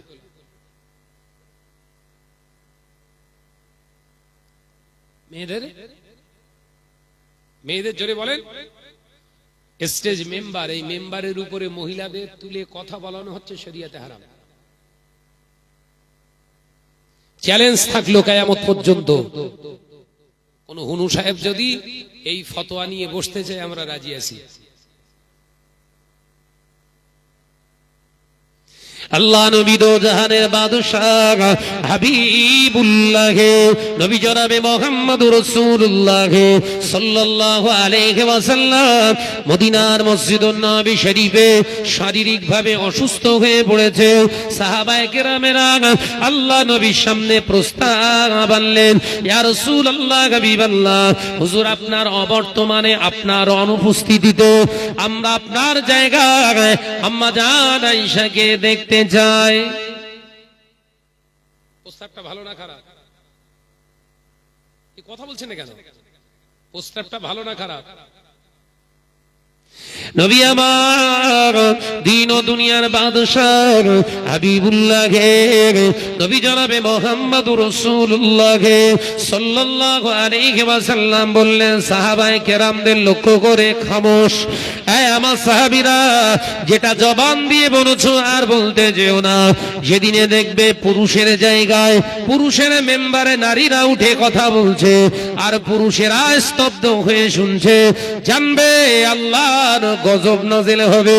ও নওজওয়ানেরা, যুবকেরা, আজকের যুগ সঙ্গীক্ষণে গজল শিল্পী বলুন আর মহিলাদের গান গাওয়া বলুন, সমাজের বুকে ওটা তবুও খারাপ দিকটাই ছিল। কিন্তু আমাদের মতো কিছু টুপিধারী, কিছু দাড়িওয়ালা, জুব্বাওয়ালা, স্টেজধারী মলি সাহেবের উস্কানিত এখন মহিলারা কিন্তু কোরআন হাদিস দিয়ে স্টেজে কথা বলছে। কথা বলছেন না কেন? এই উস্কানি দিচ্ছে কারা? আপনাদের মতো সাধারণ মানুষ। তাহলে মলি সাহেব শুধু হলি হবে? মলি সাহেব হলি হবে? মলি সাহেব ছিলেন তো শাহ সুফি আব্দুল জলিল সাহেব রহমাতুল্লাহ আলাইহি। মাওলানা ছিলেন না ছিলেন না? মাওলানা ছিলেন শাহ সুফি আব্দুল আসগার আলী সাহেব রহমাতুল্লাহ আলাইহি।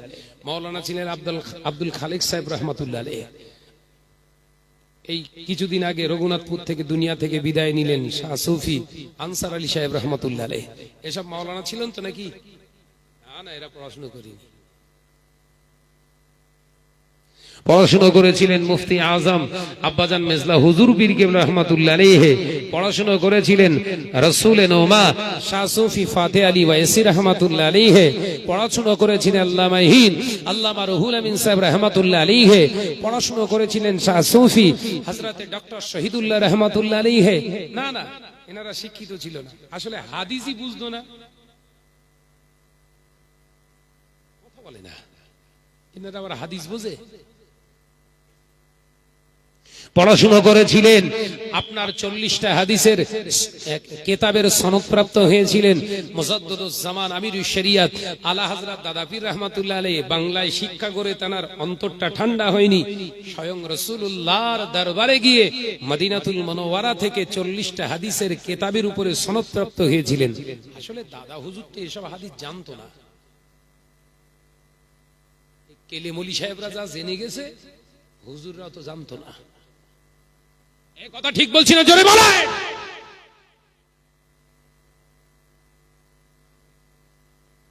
একটা হাদিস পড়লি 6 জায়গায় ভুল। কথা বলছেন না কেন? শাহনাজ একটা কোরআনের আয়াত ভুল পড়েছে। ভুল বলতে কি মিস্টেক, ওগুলো কি বলা হয়? মিস্টেক। পড়তে গেলে স্লিপ অফ টান হতেই পারে, জেদ জবর পেশ।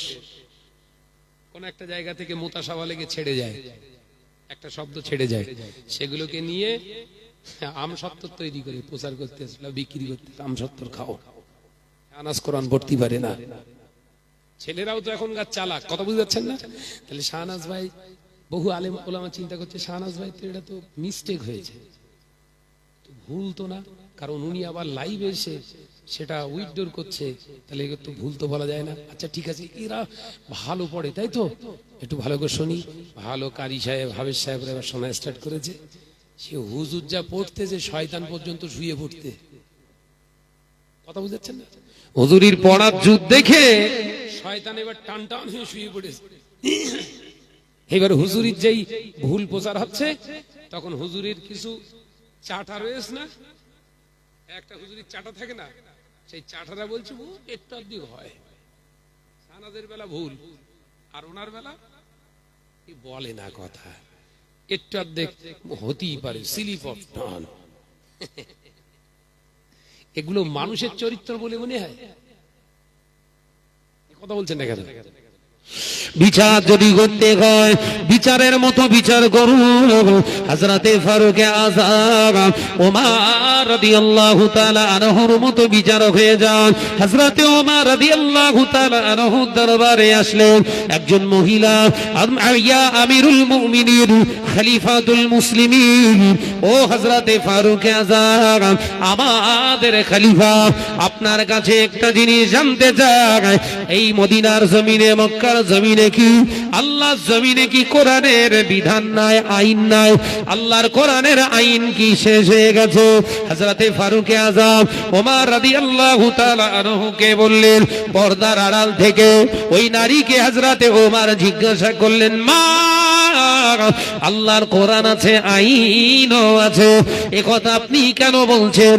ও ফারুক আযম, ওমর ইবনুল খাত্তাব আমাদের খলিফা, শুনুন, রাস্তা দিয়ে রাত দিন 24 ঘন্টা একজন মহিলা যে কোনো সময় পাস হতে পারে, তার দিকে খারাপ দৃষ্টিতে তাকালে তার শাস্তিটা কি হবে বলুন? তার দিকে খারাপ ইঙ্গিত করলে তার শাস্তিটাকে কি হওয়ার দরকার বলুন? হযরতে ফারুক আযম বললেন, শুনে রেখে দিন, জেনে রেখে দিন, রাস্তা দিয়ে রাত দিন 24 ঘন্টার ভিতরে একজন মহিলা স্বাধীনভাবে ঘোরাফেরা চলাফেরা করতে পারে। ওই নারীকে দেখে যদি কেউ কটূক্তি করে, খারাপ দৃষ্টিতে যদি তাকায়, সেটা যদি সাক্ষ্য প্রমাণ হয়ে যায়, কোরআনের বিধান অনুযায়ী তাকে 100 ঘাত চাবুক দিয়ে আঘাত করা হবে। ফারুক আযমকে বললেন, আল্লাহর বান্দা, ও আমিরুল মুমিনিন, খলিফাতুল মুসলিমিন, আমি রাস্তা দিয়ে আসছিলাম, আস্তে আস্তে অমুক জায়গায় একটা জায়গায় একজন নওজোয়ান যুবক ছেলে আমার দিকে ফিরে একটু খারাপ ইঙ্গিত করলেন বোধহয়। শুধু তাই নয়, দেখে মনে হয় তিনি শরাব পান করে আছে। বিচার কাকে বলে একটু শিখেলেন? হযরতে ফারুক আযম বললেন, ও আচ্ছা আচ্ছা, কোনখানটায় মা? নিশানাটা বলে দিলেন, জায়গাটা বলে দিলেন। হুজুর কোনো দেরি করলেন না, 4 জন সাহাবীকে পাঠিয়ে দিলেন, যাও অমুক জায়গায় একটা জওয়ান ছেলে আছে, দেখতে পেয়ে কার ছেলে, কোন বংশের ছেলে দেখার দরকার নেই। এই ভালো করে বুঝতেন নাকি? কার ছেলে, কোন বংশের ছেলে দেখার দরকার নেই, ওরে তুলে আনো। কথা বলে দেখা। আর আমাদের এলাকার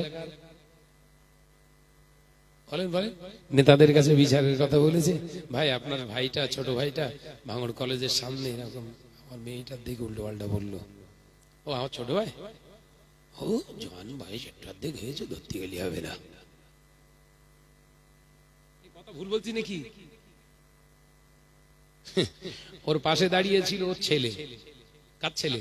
ওই মেয়েটার ভাই, সেও জওয়ান। বলছে আচ্ছা ঠিক আছে, তাহলে আপনার মেয়েও তো কালকে ভাঙড় কলেজে যাবে না? হ্যাঁ যাই তো। ঠিক আছে, কালকে আমারও তো জওয়ান বয়স, আমি একটু এরকম করবেন। কি বলছে বলতে মেম্বার, কি বলছে? এই ধরে বাঁধ। অন্যায় করিনি, করবো বলেছে, তার জন্য বাঁধতে হবে। আর ও অন্যায় করেছে, ওর জন্য বলছে কি একটু দেখলাম হয়। এগুলো বিচারক, নেতা না কেতা? এই কথা বলছেন না কেন? রেগে যাচ্ছেন নাকি? ভাইরা, নওজোয়ানেরা, যুবকেরা, ছেলেরা, বাচ্চারা, পর্দানশীনা মা ও বোনেরা, ফারুক আযম হযরত ওমর রাদিয়াল্লাহু তাআলা আনহু হুকুম করলেন, সঙ্গে সঙ্গে ওই ছেলেটাকে ধরে আনা হলো।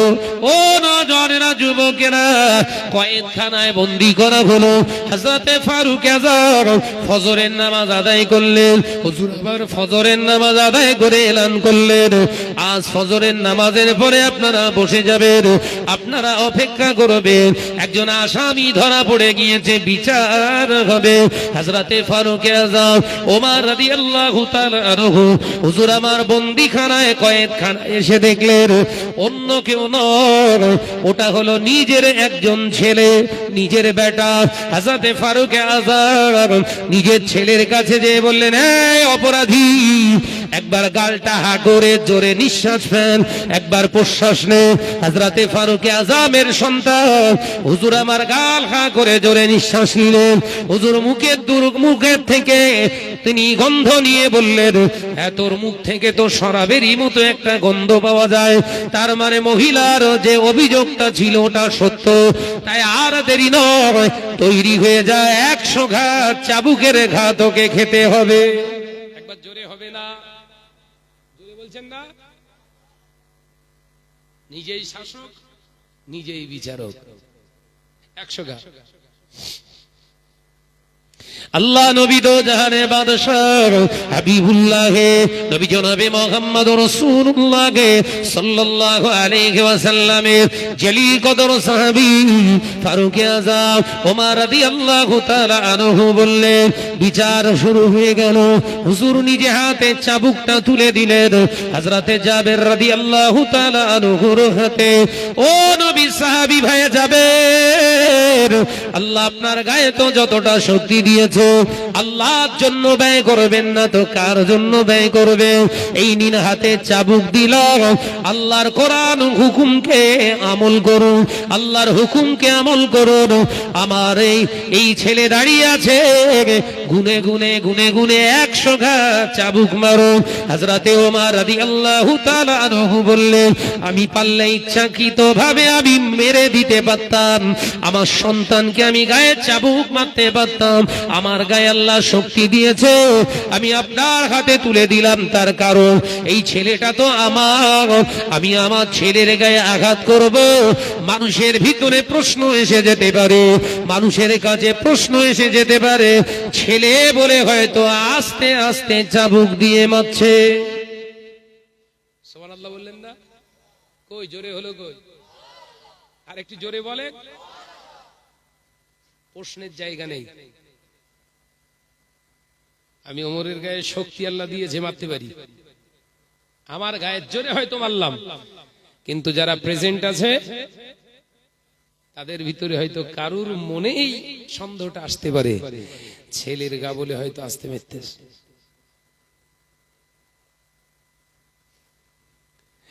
আর আঙ্গা হুজুর কথা বলে না, আঙ্গা হুজুরের ভক্ত যদি ধর্ষণ কেসে ধরাও পড়ে, কি বললো? আঙ্গা হুজুরের যদি ধর্ষণ কেসে ধরাও পড়ে, প্রমাণ সহ ধরলি, প্রমাণ পেলে 3 দিনের সাসপেন্ড, কথা বলে না। এবং এলাকায় বা সংগঠনের আঙ্গা হুজুরের ফতোয়া জারি থাকে, কারুর প্রচার করার দরকার নেই, চেপে রেখে দাও।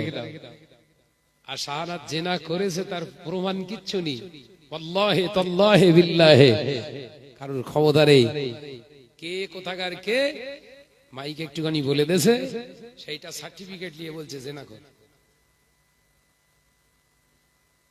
আঙ্গা হুজুর কি হুজুর? এটা আমার ভাষা না, তাদের ভাষা।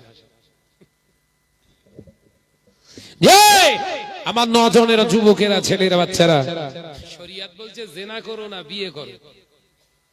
শরিয়াত কি বলছে? জেনা করিস না, ক্ষমতা থাকে, হিম্মত থাকে, বউ পালার ক্ষমতা থাকে, বিয়ে কর একটা। তারপরেও যদি মনটা অন্যদিকে যাওয়ার ধান্দা, জেনার দিকে মন আকৃষ্ট হয়, দ্বিতীয় বিয়ে কর। তারপরেও যদি মন অস্থির হয়, পরের মহিলার দিকে তাকাতে মন চায়, আবার একটা বিয়ে কর। তারপরেও যদি 3টে বিয়ের করার পরে বউ নিয়ে সংসার করার পরেও যদি আরো মন অস্থির থাকে, আবার একটা বিয়ে কর। কটা বলেছে? কোরআনে আছে বলো কটা? 4টে। ভাই জেনার কথা বলা আছে, একটা বউ থাক আর বাকি সব সাইডই রাখ। আল্লাহ কোরআনে জানিয়ে দিয়েছেন, ওয়ালা তাকরাবুজ জিনা, আমি আল্লাহ পাক জানিয়ে দিলাম, জিনা করা তো দূরের কথা, জিনার ধারে কাছে যেন যাস না। আঙ্গা হুজুরের বিচার কি? আঙ্গা হুজুর কথা বলে না তো, ভুল করে ফেলেছে, আর কি করা যাবে, 3 দিনের জন্য তোমার বরখাস্ত করা হলো। কি শাস্তি দিব? কেন বলেন দিন? ওটা ভাই সম্পর্কে হয়তো। এই এলাকার হারামখোর নেতা আর ওই আঙ্গা হুজুরের ভিতরে পার্থক্য আছে, কথা বলে না তো। তার মানে ওই আঙ্গা হুজুরটা হচ্ছে হারামখোর, ওর বিচার ওইরকম হবে কেন? এই কথা বলছে না কেন?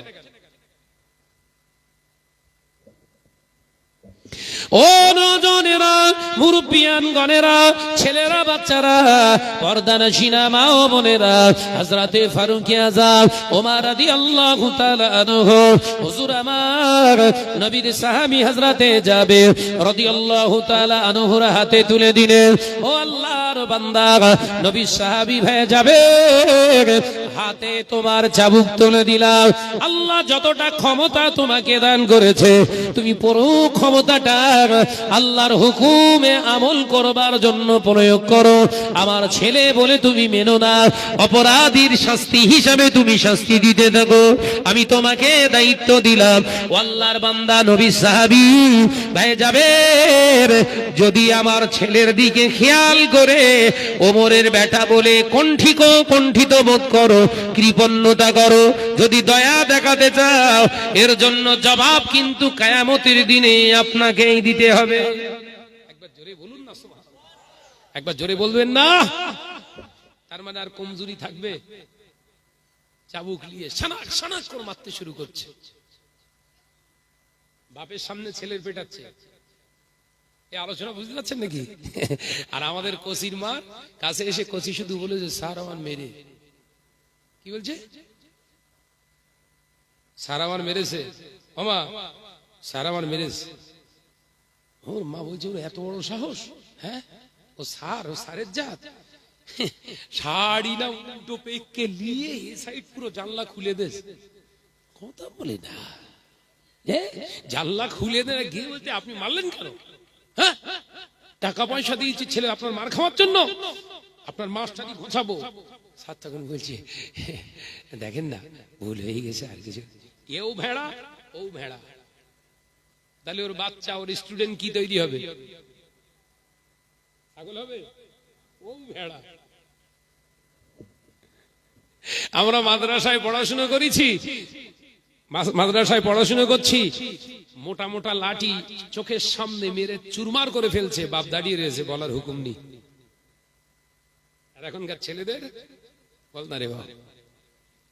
শুধু একবার স্যারের আমার ডান্ডা চোখ বার করেছে আমরা আঁটির মতো, বাড়িতে যে বলছে মামা স্যার আমার দিক ফিরে বড় বড় চোখ বার করে, সঙ্গে সঙ্গে এ দেখো তোমার ছেলের এরকম চোখ বড় বড় পাকিয়েছে, তুমি একবার গিয়ে হুমকি দিয়েছো। বাপ গে পুরো পুরো এড়ে গরু। কথা বলে না কেন? কি গরু বললুম বাপ? পুরো এড়ে গরু। শিক্ষকের সামনে বলছে আপনি যা ইচ্ছা তাই করবেন নাকি? হ্যাঁ ওর ছেলে কি গরু হবে? ও হচ্ছে ডবল এড়ে, এড়ের বাচ্চা ডবল এড়ে। ভাইরা, নওজওয়ানেরা, যুবকেরা, ছেলেরা, বাচ্চারা, পর্দানাশী মা ও বোনেরা, হযরতে ফারুক আযম দেখতে লাগলেন 1 ঘা 2 ঘা 10 ঘা 20 ঘা 30 ঘা 40 ঘা 50 ঘা 60 ঘা 70 ঘা 80 ঘা বেত্রাঘাত করে করে গোটা চেহারাটা, ছেলের চেহারাটা ফারুক আযমের সামনে ফাটিয়ে ফেলেছে। গোটা চেহারা থেকে খুন ঝরে ঝরে রক্ত শূন্য হয়ে মারা গেলেন, ইন্তেকাল হয়ে গেলেন।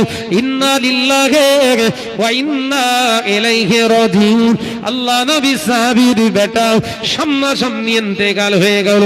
আল্লাহ নবী সাহাবী ফারুক আযম হযরতে ওমর রাদিয়াল্লাহু তাআলা আনহু, হুজুর নিজের বেটা নিজে নিজে হাতে করে গোসল করিয়ে দিলেন, কাফন পরিয়ে দিলেন, নিজে জানাজার ইমামতি করলেন। মদিনার কবরস্থান, জান্নাতুল বাকি কবরস্থানের শেষ প্রান্তে একটি জায়গা, সেই জায়গায় কবর খনন করে কবরের ভিতরে ঢুকিয়ে দিও, হুজুর মাটি চাপা দিও। সাহাবায়ে কেরামদের লক্ষ্য করে বললেন, ও নবী পাকের সাহাবীরা দাঁড়িয়ে যান, বিচার এখনো শেষ হয়নি। মরা মানুষের গায়ে আঘাত করা শরীয়ত বৈধতা দেয় না। শরীয়ত যদি বৈধতা দিত আমি ওমর মেরে দিতাম। আমার ছেলে 80 ঘা বেত্রাঘাতে মৃত্যুবরণ করেছে, তাই কবরের ভিতরে ঢুকিয়ে দিয়ে আমি ফারুক আযম ওমর এখনো 20 ঘা বাকি যেটা রয়েছে, আমি আমার ছেলের গায়ে না মেরে তার কবরের উপরে 20 ঘা বেতের আঘাত করে, আল্লাহর হুকুম যেহেতু 100 ঘা মারতে হবে, বাকি 20 ঘা মেরে দিয়ে আল্লাহর হুকুমকে জমিনে জিন্দা রেখে দিলাম। একবার জোরে হবে না?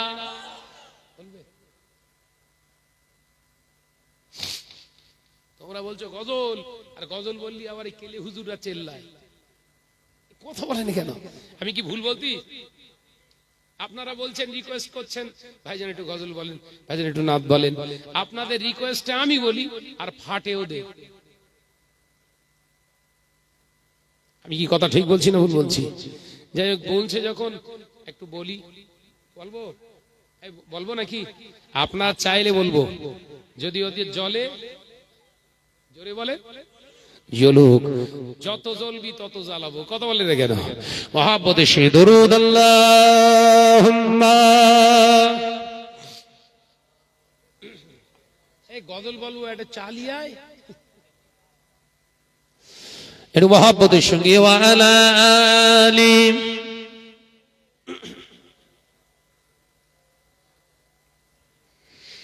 আল্লাহ আল্লাহ আল্লাহ আল্লাহ আল্লাহ আল্লাহ সুবহানাল্লাহ আল্লাহ আল্লাহ আল্লাহ আল্লাহ আল্লাহ আল্লাহ সুবহানাল্লাহ। ইয়া রহমানু ইয়া রহিমু ইয়া মালিকু ইয়া কুদ্দুসু আল্লাহ আল্লাহ আল্লাহ আল্লাহ আল্লাহ আল্লাহ সুবহানাল্লাহ।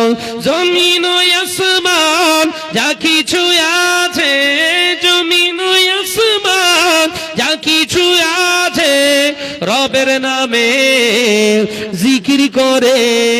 জোরে হবে না? আরে কি জোরে হবে না? আল্লাহ আল্লাহ আল্লাহ আল্লাহ আল্লাহ আল্লাহ সুবহানাল্লাহ। রাতের আকাশে তারকারা ভাসে, রাতের আকাশে তারকারা ভাসে, রবের নামে তাসবিহ পড়ে। জোরে হলো কই? আরে কি জোরে হবে না? আল্লাহ আল্লাহ আল্লাহ আল্লাহ আল্লাহ আল্লাহ সুবহানাল্লাহ। জোরে জোরে লা ইলাহা ইল্লাল্লাহ লা ইলাহা ইল্লাল্লাহ। পাহাড়ের ঝর্ণা ঝরে ঝরে যায়, পাহাড়ের ঝর্ণা ঝরে ঝরে যায়, রবের নামে জিকির করে। জোরে হবে না? আরে কি জোরে হয় না? আল্লাহ আল্লাহ আল্লাহ আল্লাহ আল্লাহ আল্লাহ সুবহানাল্লাহ। ভোরের ওই পাখি কুহু কুহু ডাকি, ভোরের ওই পাখি কুহু কুহু ডাকি, প্রভুর নামে জিকির করে। এটা জোরে হয় না? আরে কি জোরে হবে না? নারায়ে তাকবীর, নারায়ে তাকবীর, সিলসিলা হক মুজাদ্দিদুজ জামান, নারায়ে তাকবীর। আল্লাহ আল্লাহ আল্লাহ আল্লাহ আল্লাহ আল্লাহ সুবহানাল্লাহ। ইয়া রহমানু ইয়া রহিমু ইয়া মালিকু ইয়া কুদ্দুসু আল্লাহ আল্লাহ আল্লাহ আল্লাহ আল্লাহ আল্লাহ সুবহানাল্লাহ। জোরে জোরে লা ইলাহা ইল্লাল্লাহ। জোরে জোরে লা ইলাহা ইল্লাল্লাহ। ও নজরেরা, যুবকেরা, ছেলেরা, বাচ্চারা, শরিয়াত যারা মানে, শরিয়াতকে যারা প্রাধান্য দেয়, বিবি দেখে না, বাপ দেখে না, মা দেখে না, দলের লোক দেখে না, ভক্ত দেখে না, মুরিদ দেখে না। যেমন দেখেননি মুজাদ্দিদুজ জামান আমিরুশ শরিয়াত আলা হযরত দাদা পীর রাহমাতুল্লাহ আলাইহি ভক্ত দেখেননি, তিনি মুরিদ দেখেননি, পরিষ্কার ভাবে ওসিয়াতনামা দিয়ে গেলেন। ও আমার ভক্ত দাবিদার যারা, ও আমার আল্লাহর বান্দারা, নবীর উম্মতেরা, আমি আবু বকর তোমাদেরকে জানিয়ে দিয়ে গেলাম, যারা আমি আবু বকরের ভক্ত বলে দাবি করবে, তোমরা মুখের দাড়িকে কখনো মুন্ডন করবে না, ঢাকায় ছাড় দেবে না, তার মানে ছোট ছোট করে রাখবে না। আমি আবু বকর জানিয়ে দিলাম, ইচ্ছাকৃতভাবে নামাজ কাজা করবে না, সুদের লেনদেনকারী হবে না, খবরদার ঘরের নারীদেরকে বেআব্রু অবস্থায় রেখে দেবে না। আমি আবু বকর জানিয়ে দিলাম, নেশা দ্রব্যকে তোমরা পান করবে না। আমি আবু বকর জানিয়ে দিলাম, যদি এই ওসিয়তটাকে সঠিকভাবে নিজের জীবনে ধারণ করতে পারো, ইনশাআল্লাহ আমি আবু বকর আশা রাখি কিয়ামতের দিন মহাময়দানে আমার আল্লাহ পাকের হাবিবের হাঁটি উম্মতের ঝান্ডা নিচে হাসর করে দেবে। একবার জোরে হবে না? আমার দাদা হুজুরের ভিতরে কোন রকম কোলটান ছোলটান আছে? মুরিদ হতে গেলে এই শর্ত, কথা বলে না ভাই। এই নসিহাতের ভেতরে এই দাদা পীর রহমাতুল্লাহ আলাইহির কথাগুলো বলার দরকার আছে না নাই? কথা বলছে না কেন? এগুলোই বললে বলছিস তুই কাহিনী বলে।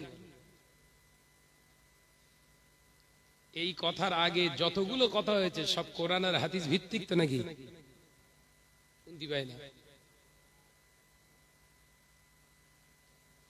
তার মানে যা দেখতে পারে না চলন বল না রে বাবা, যারে দেখতে পারে না তার চলন বেকার।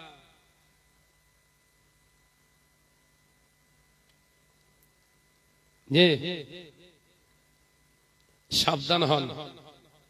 আর দুটো বাকি আছে, বলবো না থাকবে। একটা বাজে গেছে, আমি ঘড়ির দিক খেয়াল করিনি, পেরে একটার কাছে ধাক্কা খেয়ে গেছে। একটা না চলতে পুরো 2 ঘন্টার কাছাকাছি। এই সব বনে সেই গজল বললুম তো, কি ধরনের সব বনে সে? ও নজরেরা, যুবকেরা, ছেলেরা, বাচ্চারা, পর্দানশীনা মা বোনেরা, আলোচনা বুঝুন। আমি আপনাকে জানিয়ে দিচ্ছি, শুনে রেখে দাও। মুসাদ্দদ জামান আরো জানিয়ে দিয়েছে, শুনে রেখে দাও। আমার ভয় হয় আমার বংশের ভিতরে, আমার আলাউলাদ নাতি পোতাদের ভিতরে কেউ যদি শরিয়াতকে জবাই করে, অর্থাৎ শরিয়াতের খেলাফ যদি চলে, তাদেরকে তোমরা মানবে না, তাদের কাছে তোমরা যাবে না। কিন্তু আমি আবু বকর জানিয়ে দিয়ে গেলাম, তাদের পিছনে তোমরা সমালোচনা করবে না। কারণ নবীর পাক জবানে জানিয়েছে, আল্লাহ পাক কোরআনে সূরা হুজুরাতের ভিতরেও জানিয়ে দিয়েছে, আল্লাহ নবী পাক জবানে জানিয়ে দিলেন, আল গিবাদু আশাদ্দু মিনাজ জিনা। যারা গীবত করে, পরনিন্দা করে, এরা হলো জিনাখোরের থেকে খারাপ, এরা জিনাকারীর থেকে খারাপ। আমি আবু বকর জানিয়ে দিয়ে গেলাম, আমার আলাউলাদ যদি শরিয়াতের খেলাফ কাজ করে, তোমরা তাকে মানবে না, কিন্তু তার পিছনে তোমরা গীবত করবে না। দাদা হুজুরের ব্যানার পেছনে টাঙিয়ে আর দাদা হুজুরের আওলাদদের খোঁচা মেরে মেরে কথা বলবা, তুমি বড় হুজুর না বড় শয়তান? কথা বলছে না কেন? তোমার হুজুর মানতে হবে আমার?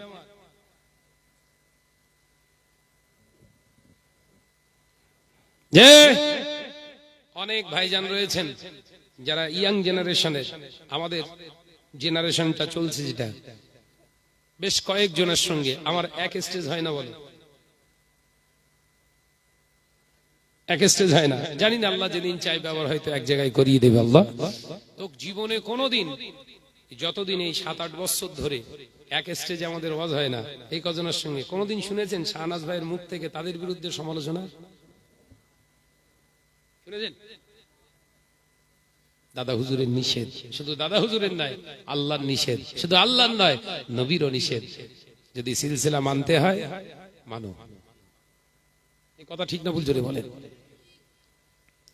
ভাইরা, নওজওয়ানেরা, যুবকেরা, তাহলে রোজা রাখলে শুধু হয় না, রোজা রেখেছেন সারাদিন নামাজ আদায় করলেন না, আপনি রোজা রেখেছেন 5 ওয়াক্ত নামাজ আপনি আদায় করলেন না, রোজা রেখে দিয়েছেন, মিথ্যা কথা জারি রেখে দিয়েছেন, রোজা রেখেছেন, আপনি সারাদিন পরনিন্দাতে ব্যস্ত হয়ে আছেন। ও মুরব্বিয়ানগণেরা, আপনি আর রোজা রাখবেন না, কারণ মিথ্যে কথা বলা হলো কাবিরা গুনাহ, চুগলখুরি করা হলো কাবিরা গুনাহ, গীবত করা হলো কাবিরা গুনাহ, নামাজ কাজা করা হলো কাবিরা গুনাহ। এই রোজা মানে আত্মশুদ্ধি যদি হয়, আপনি তো গুনাহ আটকাতে পারছেন না, রোজা আপনার জন্য কিসের? আলোচনা বুঝতে পারছেন তো নাকি? এইখানে ছেড়ে গিয়েছিলাম না?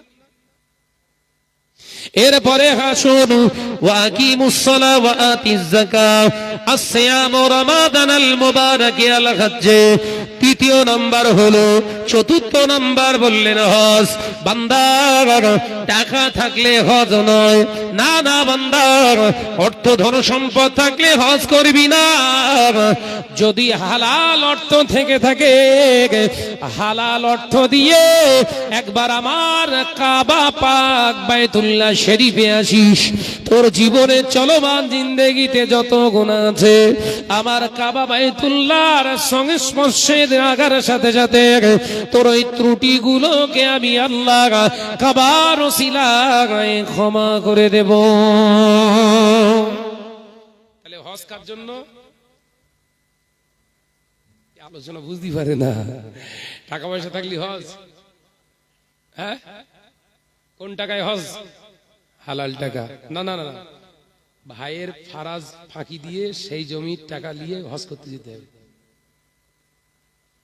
না না, ওইভাবে হজ নয়। হজ করতে গেলে চা চেয়েছি বলে রাগে রাগে চালিয়ে এক গিলাস লিয়েছে, একদম মজা করলাম। হজ ফরজ হয়ে গেছে, পুরে সর্বনাশ। হাজি থরথর করে কাঁপছে আল্লাহর ভয়ে, হাজি থরথর করে কাঁপছে। কোন হাজি? ভাইপোদের সম্পত্তি নিজের নামে করে লেগে এবার কাবা ঘরের নাড়া দিচ্ছে। এর কবরে বাস পড়বে না? পড়বে না। ভাই মারা গেছে, সেই ভাইয়ের নামের সম্পত্তি যে হাজি সাহেবটা নিজের নামে করেছে, ভাইপোদের দেয়নি। ও হাজি না শয়তান? জোরে বল না। এরম কেস আছে নাকি এলাকায়? খালি তো গেল গিয়ে পাথর পেড়ে দিচ্ছে সে।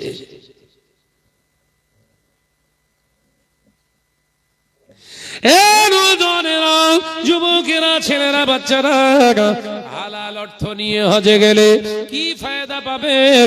হালাল অর্থ নিয়ে উমরায় গেলে কি ফায়দা পাবেন? শুনে রেখে দেন। হালাল অর্থ খরচ করে যখন আপনি আল্লাহর খানায় কাবায় যে পৌঁছালেন, আল্লাহর খানায় কাবা শরীফকে যখন আপনি দেখলেন, দেখার পরে আল্লাহু আকবার, আল্লাহু আকবার কবীরা, আল্লাহু আকবার বলে আল্লাহর দরবারে দুহাত উঠিয়ে দোয়া চান। যে দোয়া চাইবেন আমার আল্লাহ পাকের ওই দরবারে ইলাহিতে আপনার চাওয়া দোয়া যদি হালাল হয়, সাথে সাথে আল্লাহ কবুল করে নেবে। একবার জোরে হবে না? মানুষের কষ্ট দিয়ে, অন্যায় ভাবে গরিবের মাল হস্তগত করে, অন্যায় ভাবে মানুষের হক মেরে দিয়ে, পরের সম্পত্তি দখল করে, মানুষকে বিনা কারণে গালাগালি দিয়ে, কাবা বাইতুল্লাহ শরীফে গিয়ে যদি মাথা ঠুকে ঠুকে হাজি তুই মারাও যাস, তোর কবরের আযাব বন্ধ হবে না।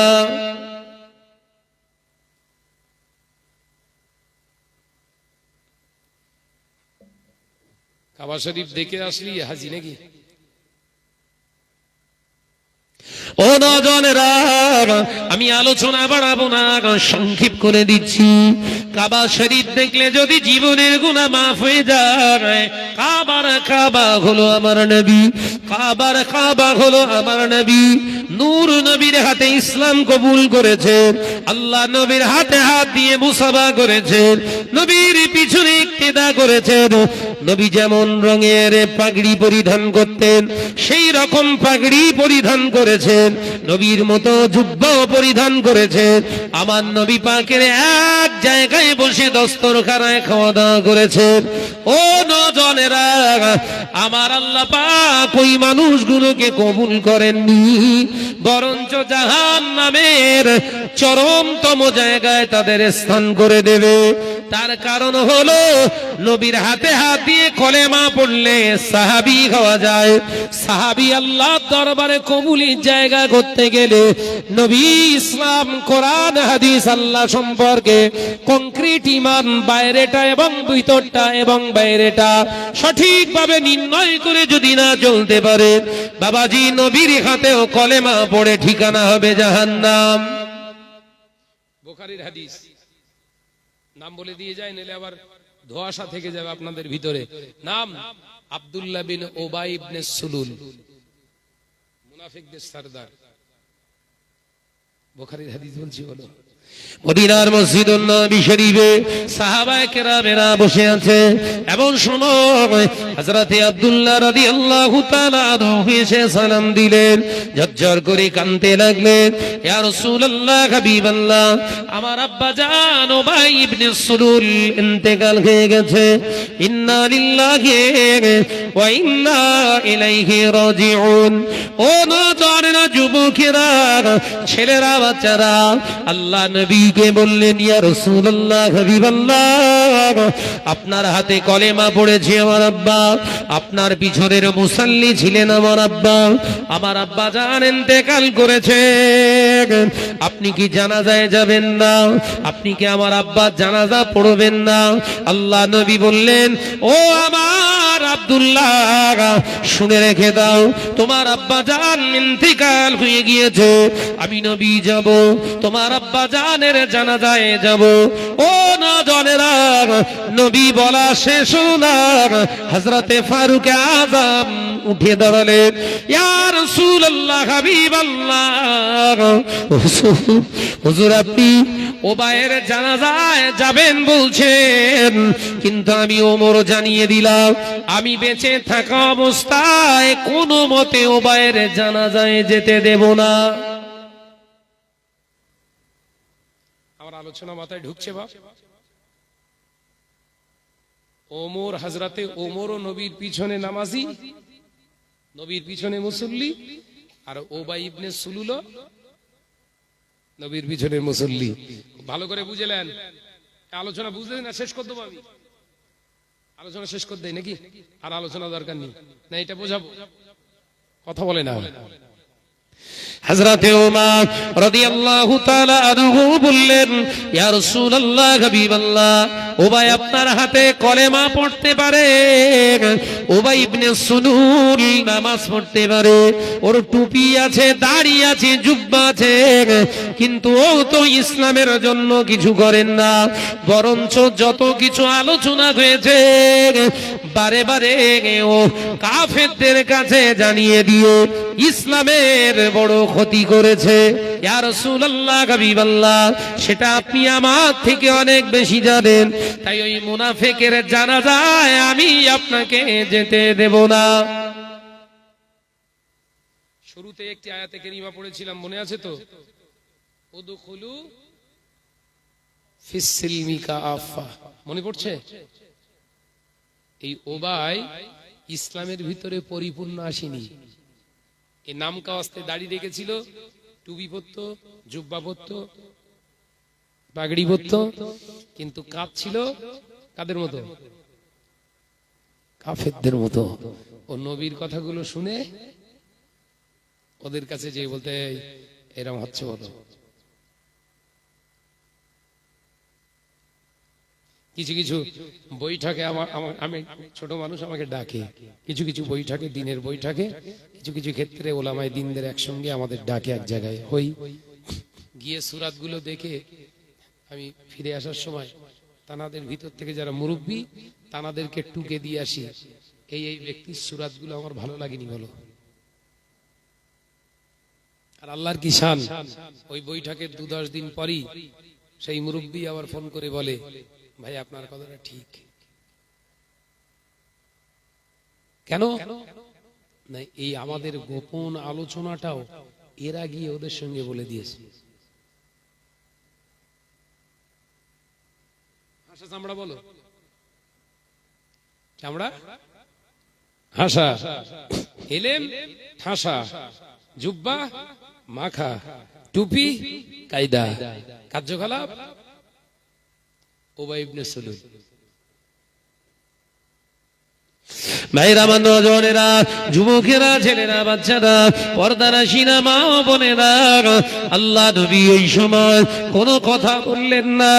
ফারুকে আজম যখন এই কথা বললেন, আল্লাহ নবী চুপটি মেরে দাঁড়িয়ে রইলেন। নবী আমার দিন ও দুনিয়ার বাদশাহ হাবিবুল্লাহকে, নবী জনাবে মুহাম্মদ রাসূলুল্লাহকে সাল্লাল্লাহু আলাইহি ওয়াসাল্লাম, হুজুর আমার, হুজুর আমার মনে মনে মনে মনে ভাবছেন, মনে মনে মনে মনে ভাবছেন, ও বাবা ও মা, তুমি আমাকে যতই বাধা দাও আমি জানাজায় যাব, তুমি যতই আমায় বাধা দাও আমি জানাজায় যাব।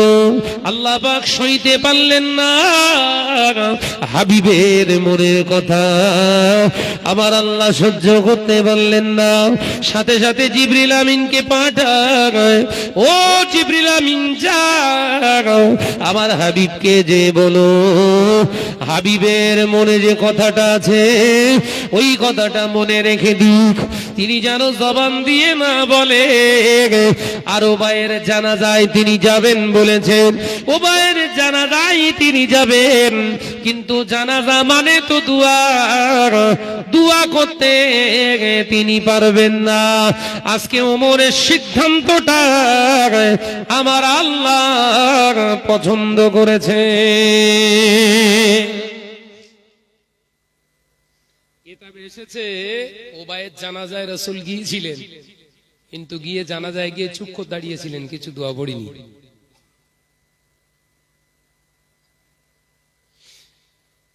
তাহলে টুপি দাঁড়িয়ে আর হুজুর সেজে ঘুরলে হবে? কথা বলে না কেন? দাদা হুজুর করে চিল্লালি হবে? আর আওলাদদের গোষ্ঠী উদ্ধার করে দিচ্ছ, এমন এমন কমেন্ট করে রেখে দিয়েছে, বাগদিজ্জাত থেকে শুরু করে কত রকমের খারাপ খারাপ কমেন্ট করছে। এরা কারা? ব্যানারে বলছে দাদা হুজুর জিন্দাবাদ, আর এই মোবাইলে লাইভ হচ্ছে, দেখেন আমার গোষ্ঠী উদ্ধার করে দিচ্ছে। এমন এমন খিস্তি মারে ওরা, সেসব খিস্তি ডিকশনারি পাওয়া যায় না। এরা কারা? এ কথা বলছেন না কেন? এরা কারা? এরা কাদের ভক্ত? এদের গুরু কারা? ভাবার সময় এসেছে, ভেবে চলুন।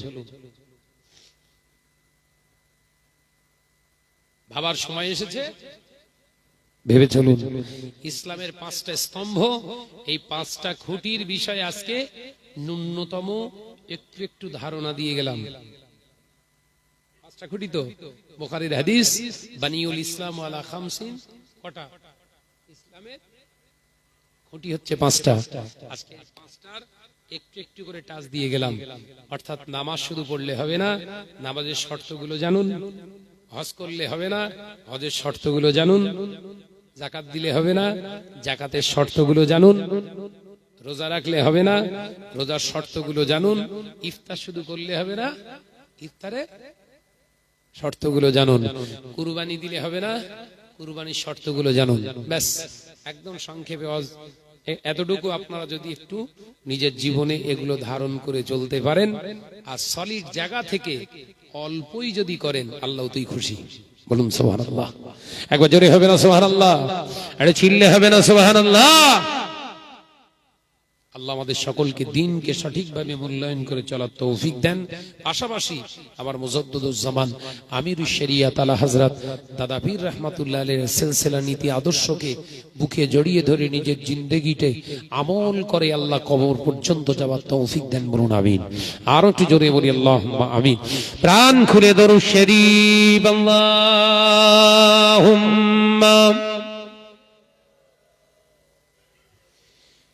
আওয়াজ খুব